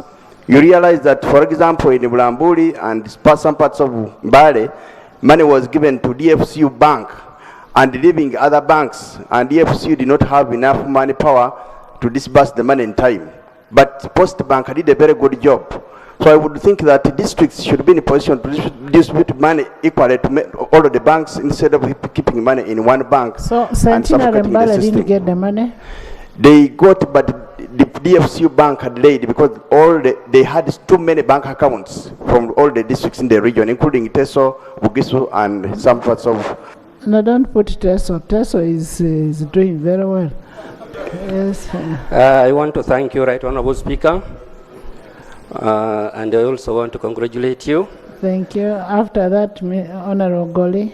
Yeah. That is my namesake. I want to congratulate him also. And Right Honorable Speaker, I stand to support the report, and I want to thank the committee for the good work well done. Right Honorable Speaker, I had some 1-2 comments to make. One is about the balances on the 17 initial money that was supposed to be sent to these SACCOs. In fact, the report clearly mentioned it, and I wonder why Ministry of Finance up to now has not sent that money to the SACCOs, the 17 million in full, and they are still holding that balance. I think we should really, through you, Parliament should really urge Ministry of Finance to send that balance. Secondly, Right Honorable Speaker, the report made mention of figures, different figures from Ministry of Local Government and Ministry of Finance, as the chair was presenting. I wonder why that was there, the discrepancies, because if the ministries are all working on the same figures, why should they be different? That means really they are not coordinating or harmonizing their figures. I think that should also be corrected. And I think the issue of mindset change will be taken seriously to avoid wastage. And lastly, facilitation, especially to the parish priests, to the parish chiefs, Right Honorable Speaker. That facilitation should really be really taken seriously to avoid temptations and corruption. Otherwise, those are the people directly working with those SACCO groups. And that's why I think we are hearing the issue of getting some little money from the SACCOs and so forth. So if they are well facilitated, I think we shall avoid that. Thank you. Thank you, Honorable Minister. You need to handle the issue of the balance of the 17 million. And that was supposed to be the initial amount to be paid. We don't know why it's outstanding. Patrick, you'll not talk. Let's have Honorable Goli. Patrick, you sit. Lee, sit. Max, sit. Thank you very much. Right Honorable, I also take the opportunity to congratulate you for joining the family of twins, because I'm one of them too. You're welcome. The other issue, we as members of parliament from Dokolo, you had said we should get involved. We sat down and analyzed the PDM and its operations in Dokolo in a detailed way. We identified 6 gaps which should we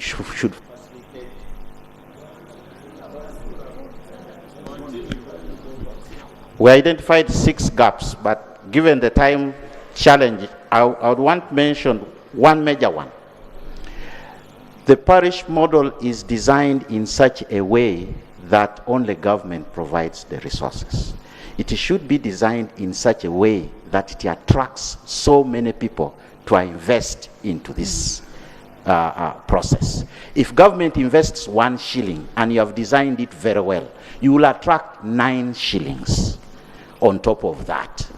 For example, we have not involved the private sector so that we are able to consolidate the products which we are producing. You are doing it small by small, small by small. There will have a challenge where we will have no marketing process. We need to connect the private sector, major ones, and the policy of value addition so that they support these processes. Switch on. They will also help relieve some challenges which we are having. For example, we have the pillar of training and so on, which is not there. But the private sector will support you in that training because they have a challenge of who can help them produce.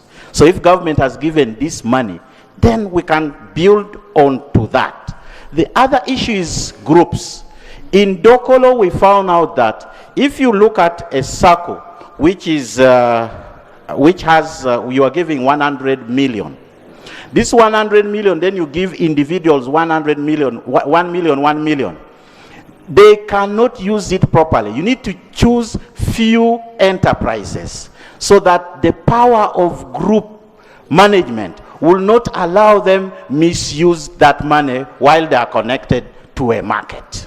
So you go on like that, like that. Karamoja would be the easiest actually.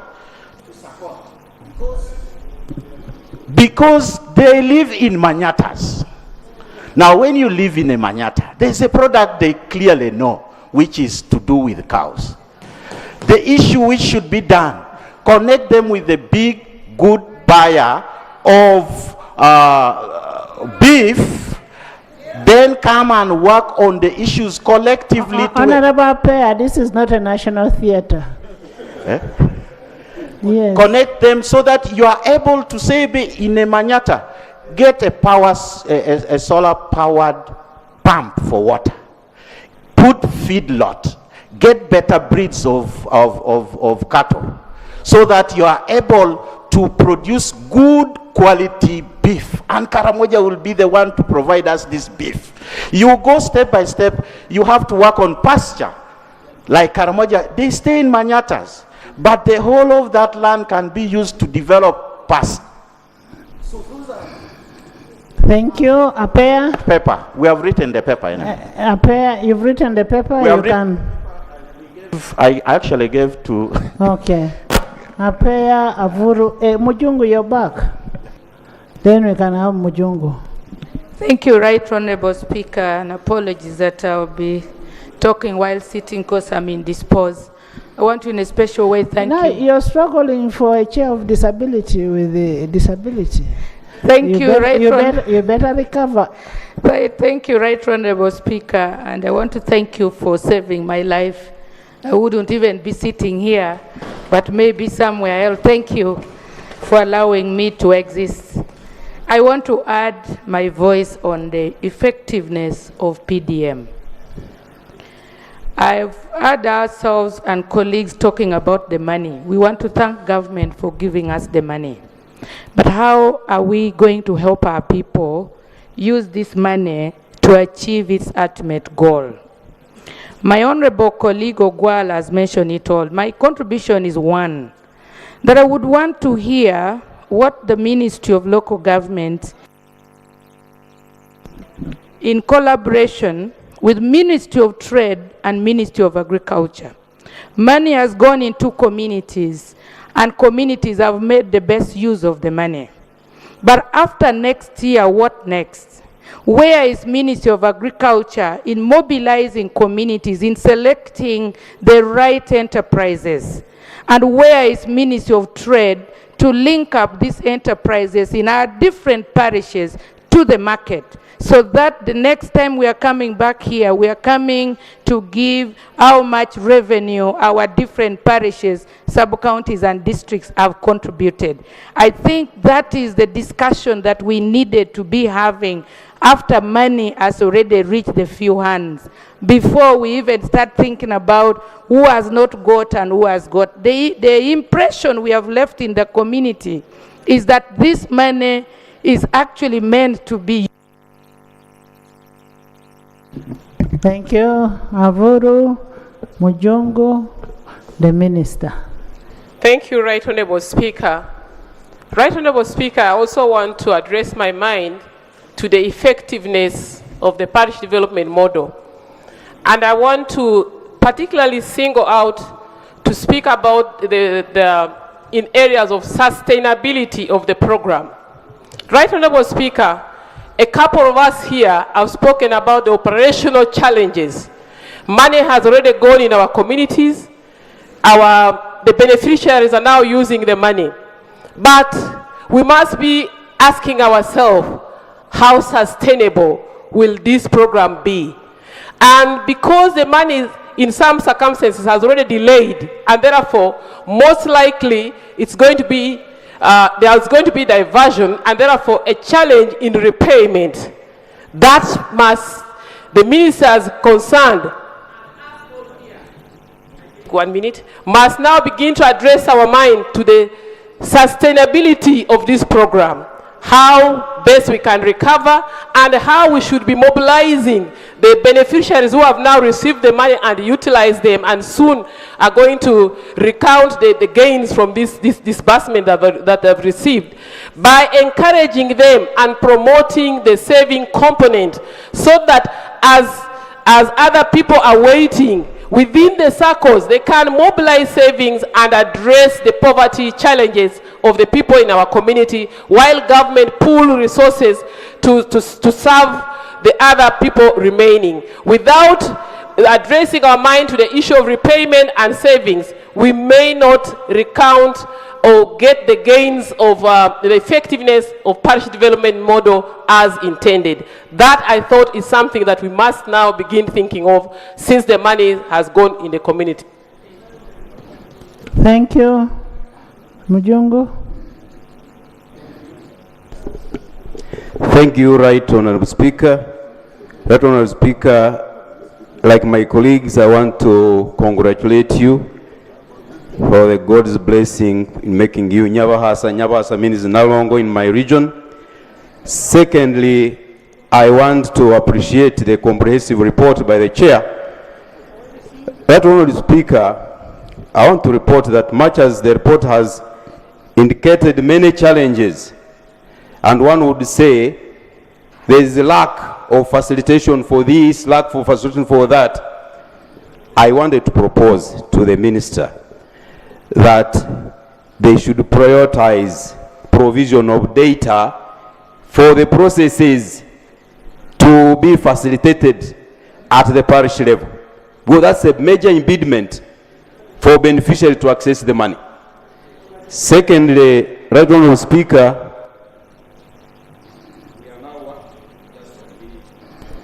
Right Honourable Speaker, we are now 1 year in the PDM, and I don't see Minister of Local Government saying we are going in to monitor and evaluate and bring a report. Isn't it the right time to tell them that we also need an evaluation report from their standpoint as implemented. Thank you, Right Honorable Speaker. Thank you so much. We need a status report after like 6 months, every 6 months, for us to be able to know and understand what is happening with the PDM. Abrahams. Now, people are still standing. Dr. Chris said I should go. Thank you, Right Honorable Speaker. Congratulations for the twins, and welcome to our club of the Salongos and Nalongos. Madam Speaker, I wanted to really reflect on the performance of Emioga, UWEP, and YLP, because that should be able to inform what PDM is doing. We don't seem to have had a proper reflection. In Kotido, we have had a situation where the RDC kept on running around, but everybody left Kotido to either go to the kraals where there were guns, RDC cannot go there, or run to Kampala.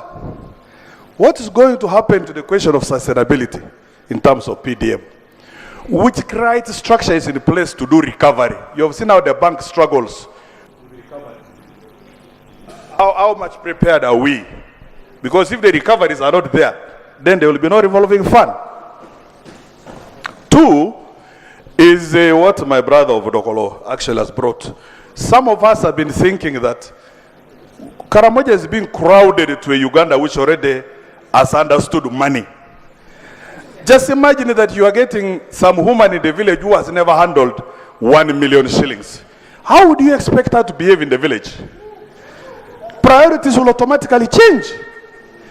And above all, the timing of the money. Madam Speaker, the money for farming cannot be brought after the harvest. By the time we're beginning to do cultivation, people who don't have money to buy seeds, to buy implements, to clear gardens. My view is as good as one of Dokolo, that I think Minister of Local Government and Finance should think of how to remodel the PDM for Karamoja. If he has to have it, absent, we should not expect Karamoja to change until Jesus comes. I'm not a prophet of doom. But just look at how those other things have been performing. That's the mindset we have been talking about. I am coming to why I'm saying that, Madam Speaker. Abrahams. Now, finally. Abrahams. Now, you need to change your mind first. Before you... That's why we're saying remodel. What can work? Okay, I know you have the size. You first sit. Now, let me finish my last point. First sit. Honorable Minister has understood and known that the way you handle, you should differentiate how to handle these areas. The way you handle Karamoja, you must have different enterprises, different from what you have in Teso, in Kigezi, in other areas. Don't just go. It should not be you to give the people, it should be the needs of the people. And like what Abrahams is saying, you give a woman in Karamoja 1 million shillings. That day she will drink until Kibedi, personal drinking what? Money. Thank you, Right Honourable Speaker. Right Honourable Speaker, the issue here is about mindset change. It's about mindset change. You start with your neighbor. Another issue, Right Honourable Speaker, is we are giving people 3 years to repay. 3 years. On my side, I think that is too much. It is too much. If it is possible to revise that period, I think it is better. And another issue is about secretariat. The secretariat, PDM secretariat, should do much. They should move around, sensitizing people who have benefited, such that they're able to do what? To repay that money. I support to please. Thank you. In the circumstance that I can't, I also have issues in my constituency. In the circumstance that I can't talk, I give my member of parliament to speak. I thank you, Right Honourable Speaker. Thank you for allowing me to say a word on this. On my behalf. Yes, Right Honourable. I would like strongly to thank the chair and his committee team for seriously digging into this matter. Right Honorable Speaker, I'm not going to discuss these issues because I'm aware we shall discuss it each and every year the same way for about 10 years. Just because there are people like the Minister, Honorable Rafa Magezi, and the Finance, whom we strongly advised on what things to do first before we move into this. So now we are going to remain in this quagmire forever. So, Right Honorable Speaker, allow me move a motion that we adopt the report of the committee. With amendments. Yes, do you have something to say, Honorable Minister?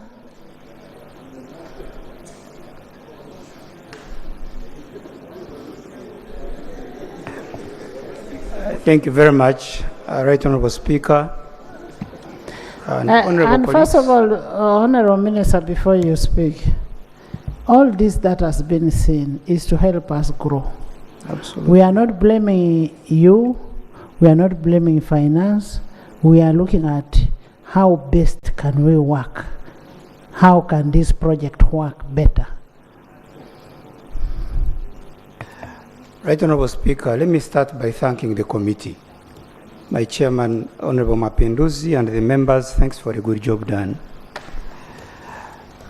Secondly, allow me to thank you, Right Honorable Speaker, and the honorable members for the most valuable comments you've made on the report. They are adding value to PDM. You are helping us to improve this program.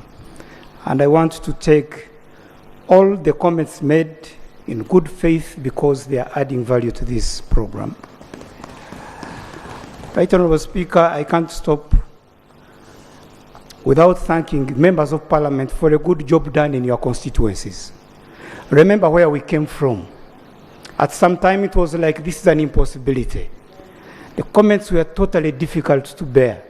But you can see things are moving. PDM is gaining ground here and there. And when I heard my brother Honorable call say, but Magezi, you're on your phone, I was actually getting you the right figures of as of now. The figures of PDM disbursement as of now. And let me give you the example, Right Honorable Speaker. Under KCCA, the report says we've done nothing.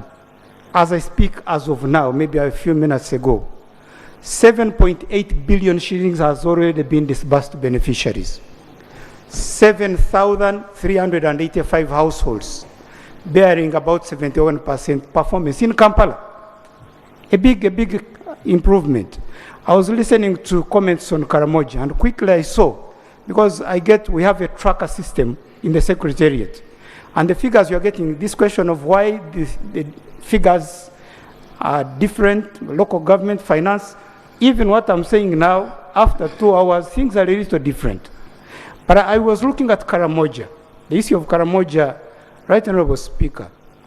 Things have changed between the time the report was compiled and as we speak now. Let me give you a few examples.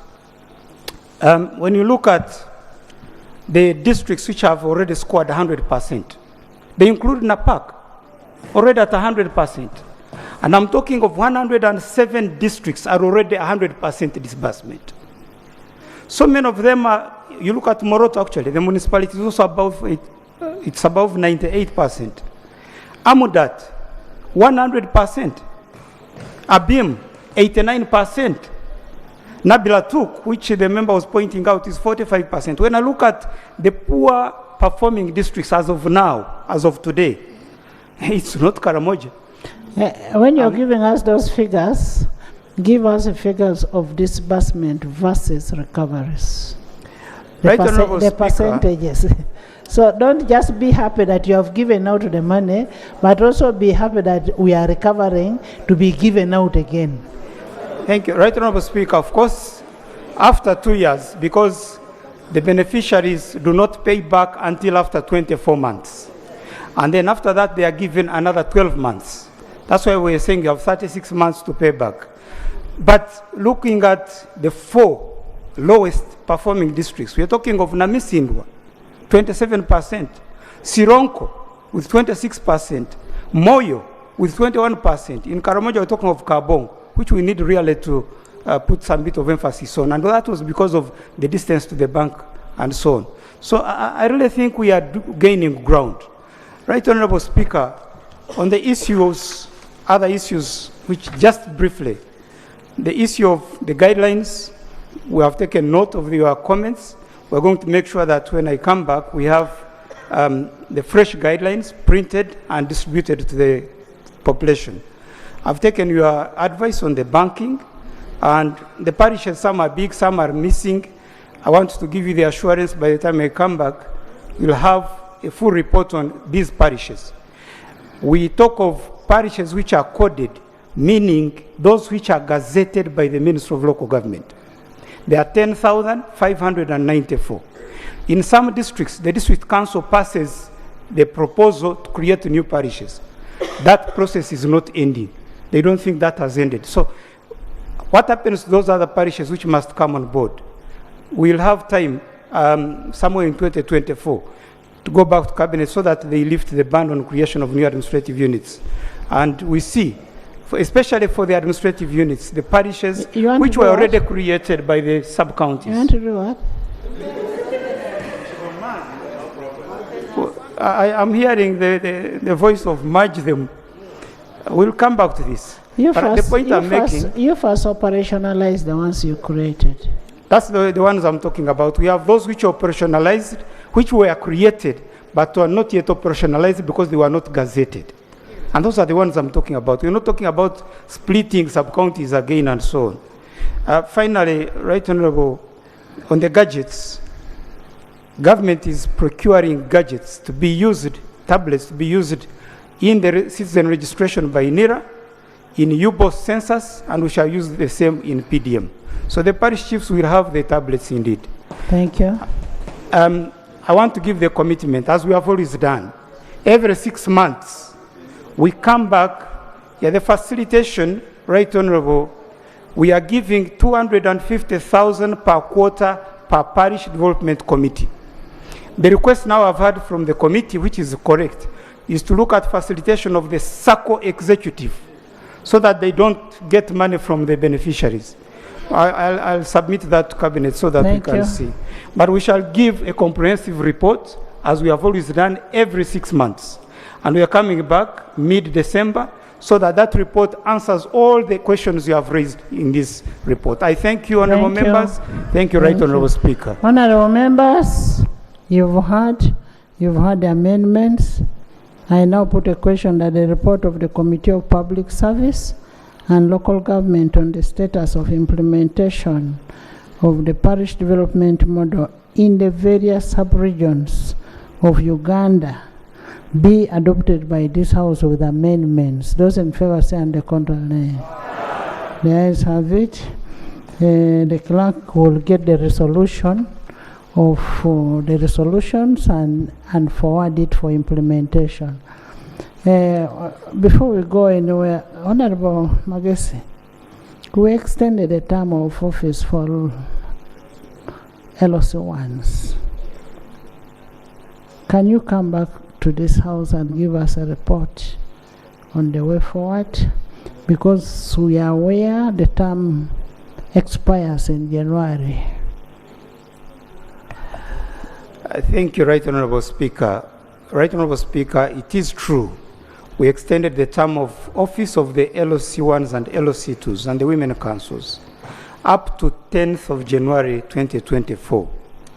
I've already crafted a paper to take to cabinet. I'm waiting to be put on the cabinet order paper so that we can come back to the House and the nation on the way forward after 10th July. We shall do that as soon as it's 10th January.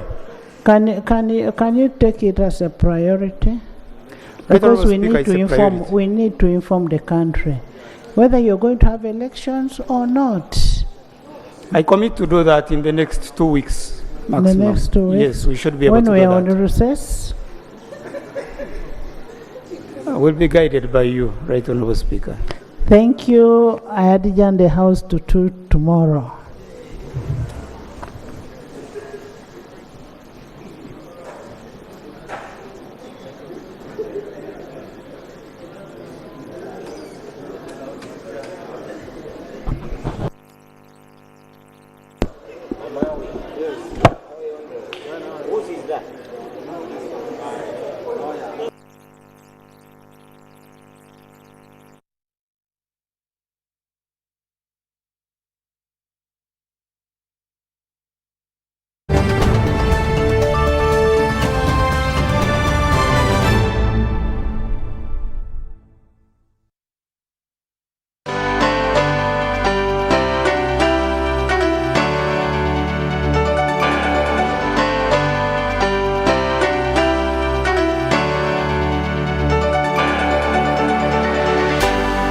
UBC, inspiring Uganda.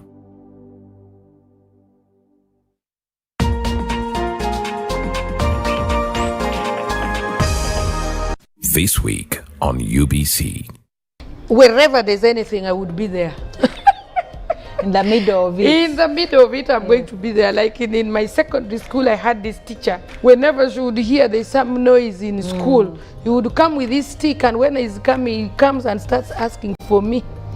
The first one, because I don't know whether it was the most trouble, some causa or something like that. I grew up with this anger as a girl that I want to prove to this world and to this community that girls are actually not as useless as they think. As women, we need to educate ourselves as well and educate our children that every child are equal.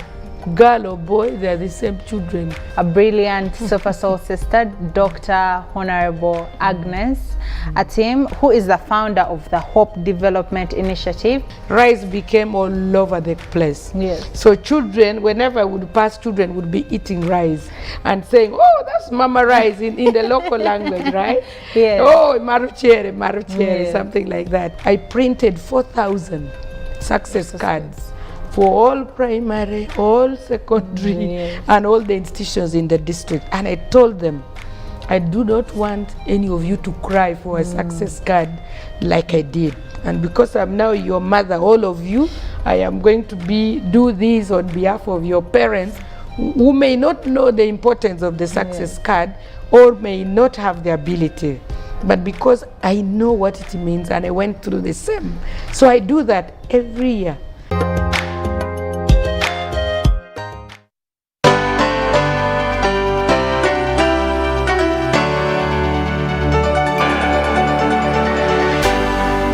UBC, inspiring Uganda.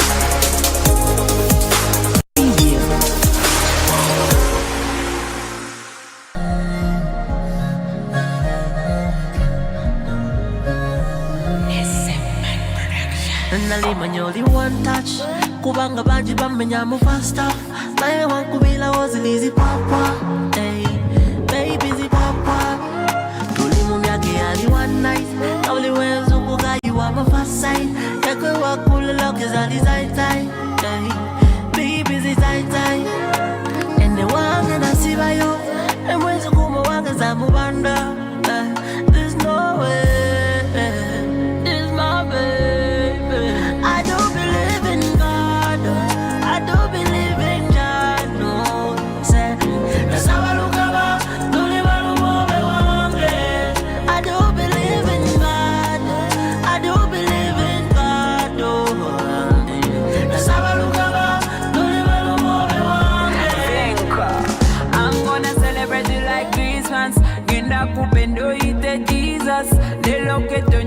kwake kwake bachimanye yekwe kantu kange. I'm gonna celebrate you like Christmas. Kenda kupendo ite Jesus. Lelo ketunye kwake kwake bachimanye yekwe kantu kange. Wamala yote kubamani kwa chigata. Ninawe tetaka data. Baby baby na kudata. I don't believe in God. I don't believe in Jando. Nasabarukaba luli marumoyo wange. I don't believe in God. I don't believe in Jando. Nasabarukaba luli marumoyo wange. Nze nali manyi oli one touch. Kumanga banji bamenya mu first half. Naye wankubira wazirizi pwapwa. Hey, baby pwapwa. Tuli mu myaka yali one night. Nga uli wenzu kugayiwa mi first sight. Yegwe wagula logeza li tight tight. Hey, baby zi tight tight. Wamala yonze kubomanyi gwachigata. Ninawe setakatata. Baby baby nakudata. I do believe in God. Nasabarukaba luli marumobe wange. I don't believe in God. I don't believe in God. Nasabarukaba luli marumobe wange.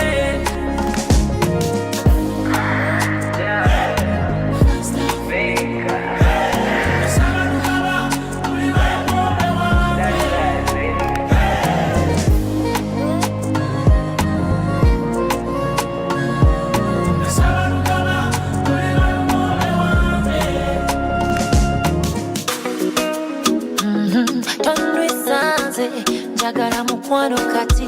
Oba nkuweka gati. Tonrisanze njagala mukwano kati. Kuno okwagala nze kulimenya. Kulimenya. Balala nzirugaze sibagala. Gwansanira. Essanyu ly'olubeerero ndetedde. Mutima munda mulipwire mirembe. Obwedda nesunga kukulirana. Aliriririri ayaya. Amasongo nga gazibera. Nawe kiraba omukwano lubabu. Leka mpita mu dokita. Nedda mukulu kwabisobola. Amasongo nga gazibera. Nawe kiraba kino kikambwe. omukwano lubabu. Leka mpita mu dokita. Nedda mukulu kwabisobola. Oba nkuweka gati. Tonrisanze njagala mukwano kati. Oba nkulaba olw'enkya. Tonrisanze njagala mukwano kati. Oyagala mulinze nkola ntya. Kyogere kati watama kuba na ssonyi naawe. Ekitiko nanywa kyanoga baby. Tondaba wano eyo tebakulise no maswiti. Kati nkitegedde kyogamba. Kanzije mukwano weetaye. Kamala okufuna ku kkooti. Ekyo nakyo kiwedde. Amasongo nga gazimera. Nawe kiraba omukwano lubabu. Leka mpita mu dokita. Nedda mukulu kwabisobola. Amasongo nga gazimera. Nawe kiraba kino kikambwe. omukwano lubabu. Leka mpita mu dokita. Nedda mukulu kwabisobola. Oba nkuweka gati. Tonrisanze njagala mukwano kati. Oba nkulaba olw'enkya. Tonrisanze njagala mukwano kati. Wabula ebintu byonyumya byotebiggwa kaŋŋende gye ŋŋenda. Lowooza ne bw'onaamala emyezi nga tondaba mulyutiridde. Nedda mukulu ate nsanuuse busanuusi. Abange Nze nampulira nsanuka. Yembuuza ogendaba ogenza otya. baako tonsikasika saati naawe kaŋŋende gye ŋŋenda. Lowooza ne bw'onaamala emyezi nga tondaba mulyutiridde. Nedda mukulu ate nsanuuse busanuusi. Abakazi nze nampulira nsanuka. Yembuuza ogendaba ogenza otya. namwe ebintu byonyumya byotebiggwa kaŋŋende gye ŋŋenda. Lowooza ne bw'onaamala emyezi nga tondaba mulyutiridde. Nedda mukulu ate nsanuuse busanuusi. Abakazi nze nampulira nsanuka.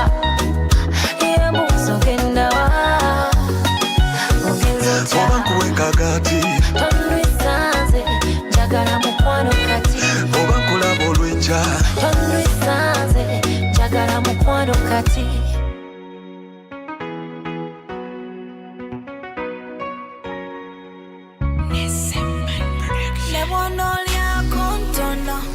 Ntono nyontono chokachimala kweryako ntono simanyi kulwaki buli lwe nkulaba kulwaki mbeera ndowooza oba mwana gwe olyaki olinga aliko filter ya tiktok oba twitter egilasi ku meeza ya bei zaabwe bafeesa waliwo ekinkutte leta mugo kikubo kite nesungo tukekene wange olye ku kamere kange ne bwona olyako ntono ntono nyontono kyokka kimala kweryako ntono ne bwe nkuwaako katono ntono nyontono elamba nkuwadde kweryako ntono kazigo kina yako bulirako jangolabe kukange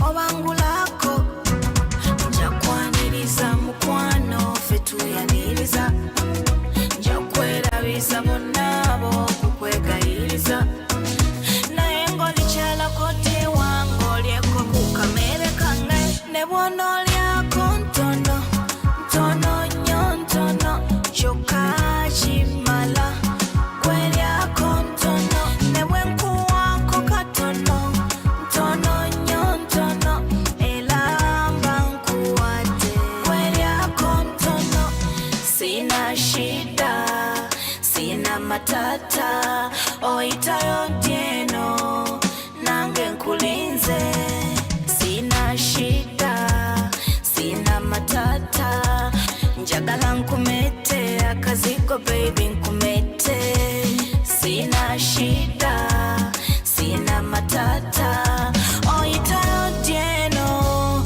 nange nkulinze ne bwona olyako ntono ntono nyontono kyokka kimala kweryako ntono ne bwe nkuwaako katono ntono nyontono elamba nkuwadde kweryako ntono.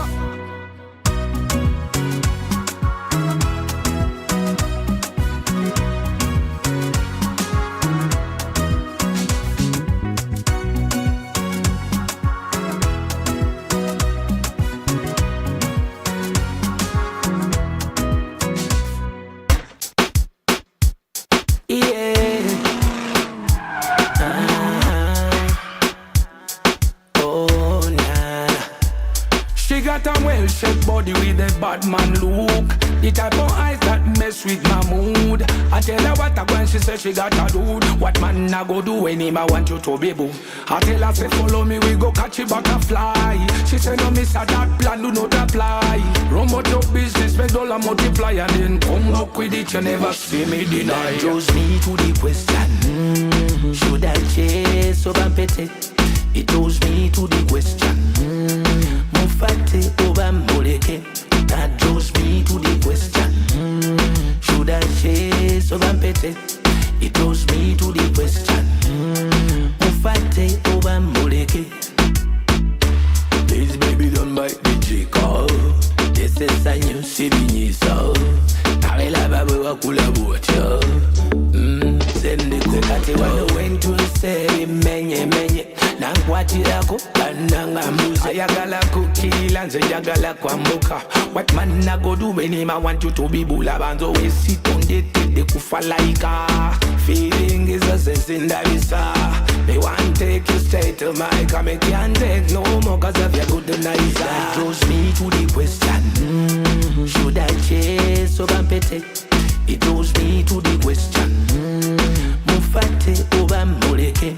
That draws me to the question, should I chase or pete? It draws me to the question, mufate oba moleke. She got a well-shaped body with a bad man look. The type of eyes that mess mess with my mood. I tell her what I want, she said she got a dude. What man I go do when him I want you to be boo? I tell her say follow me, we go catch a butterfly. She said no miss that plan do not apply.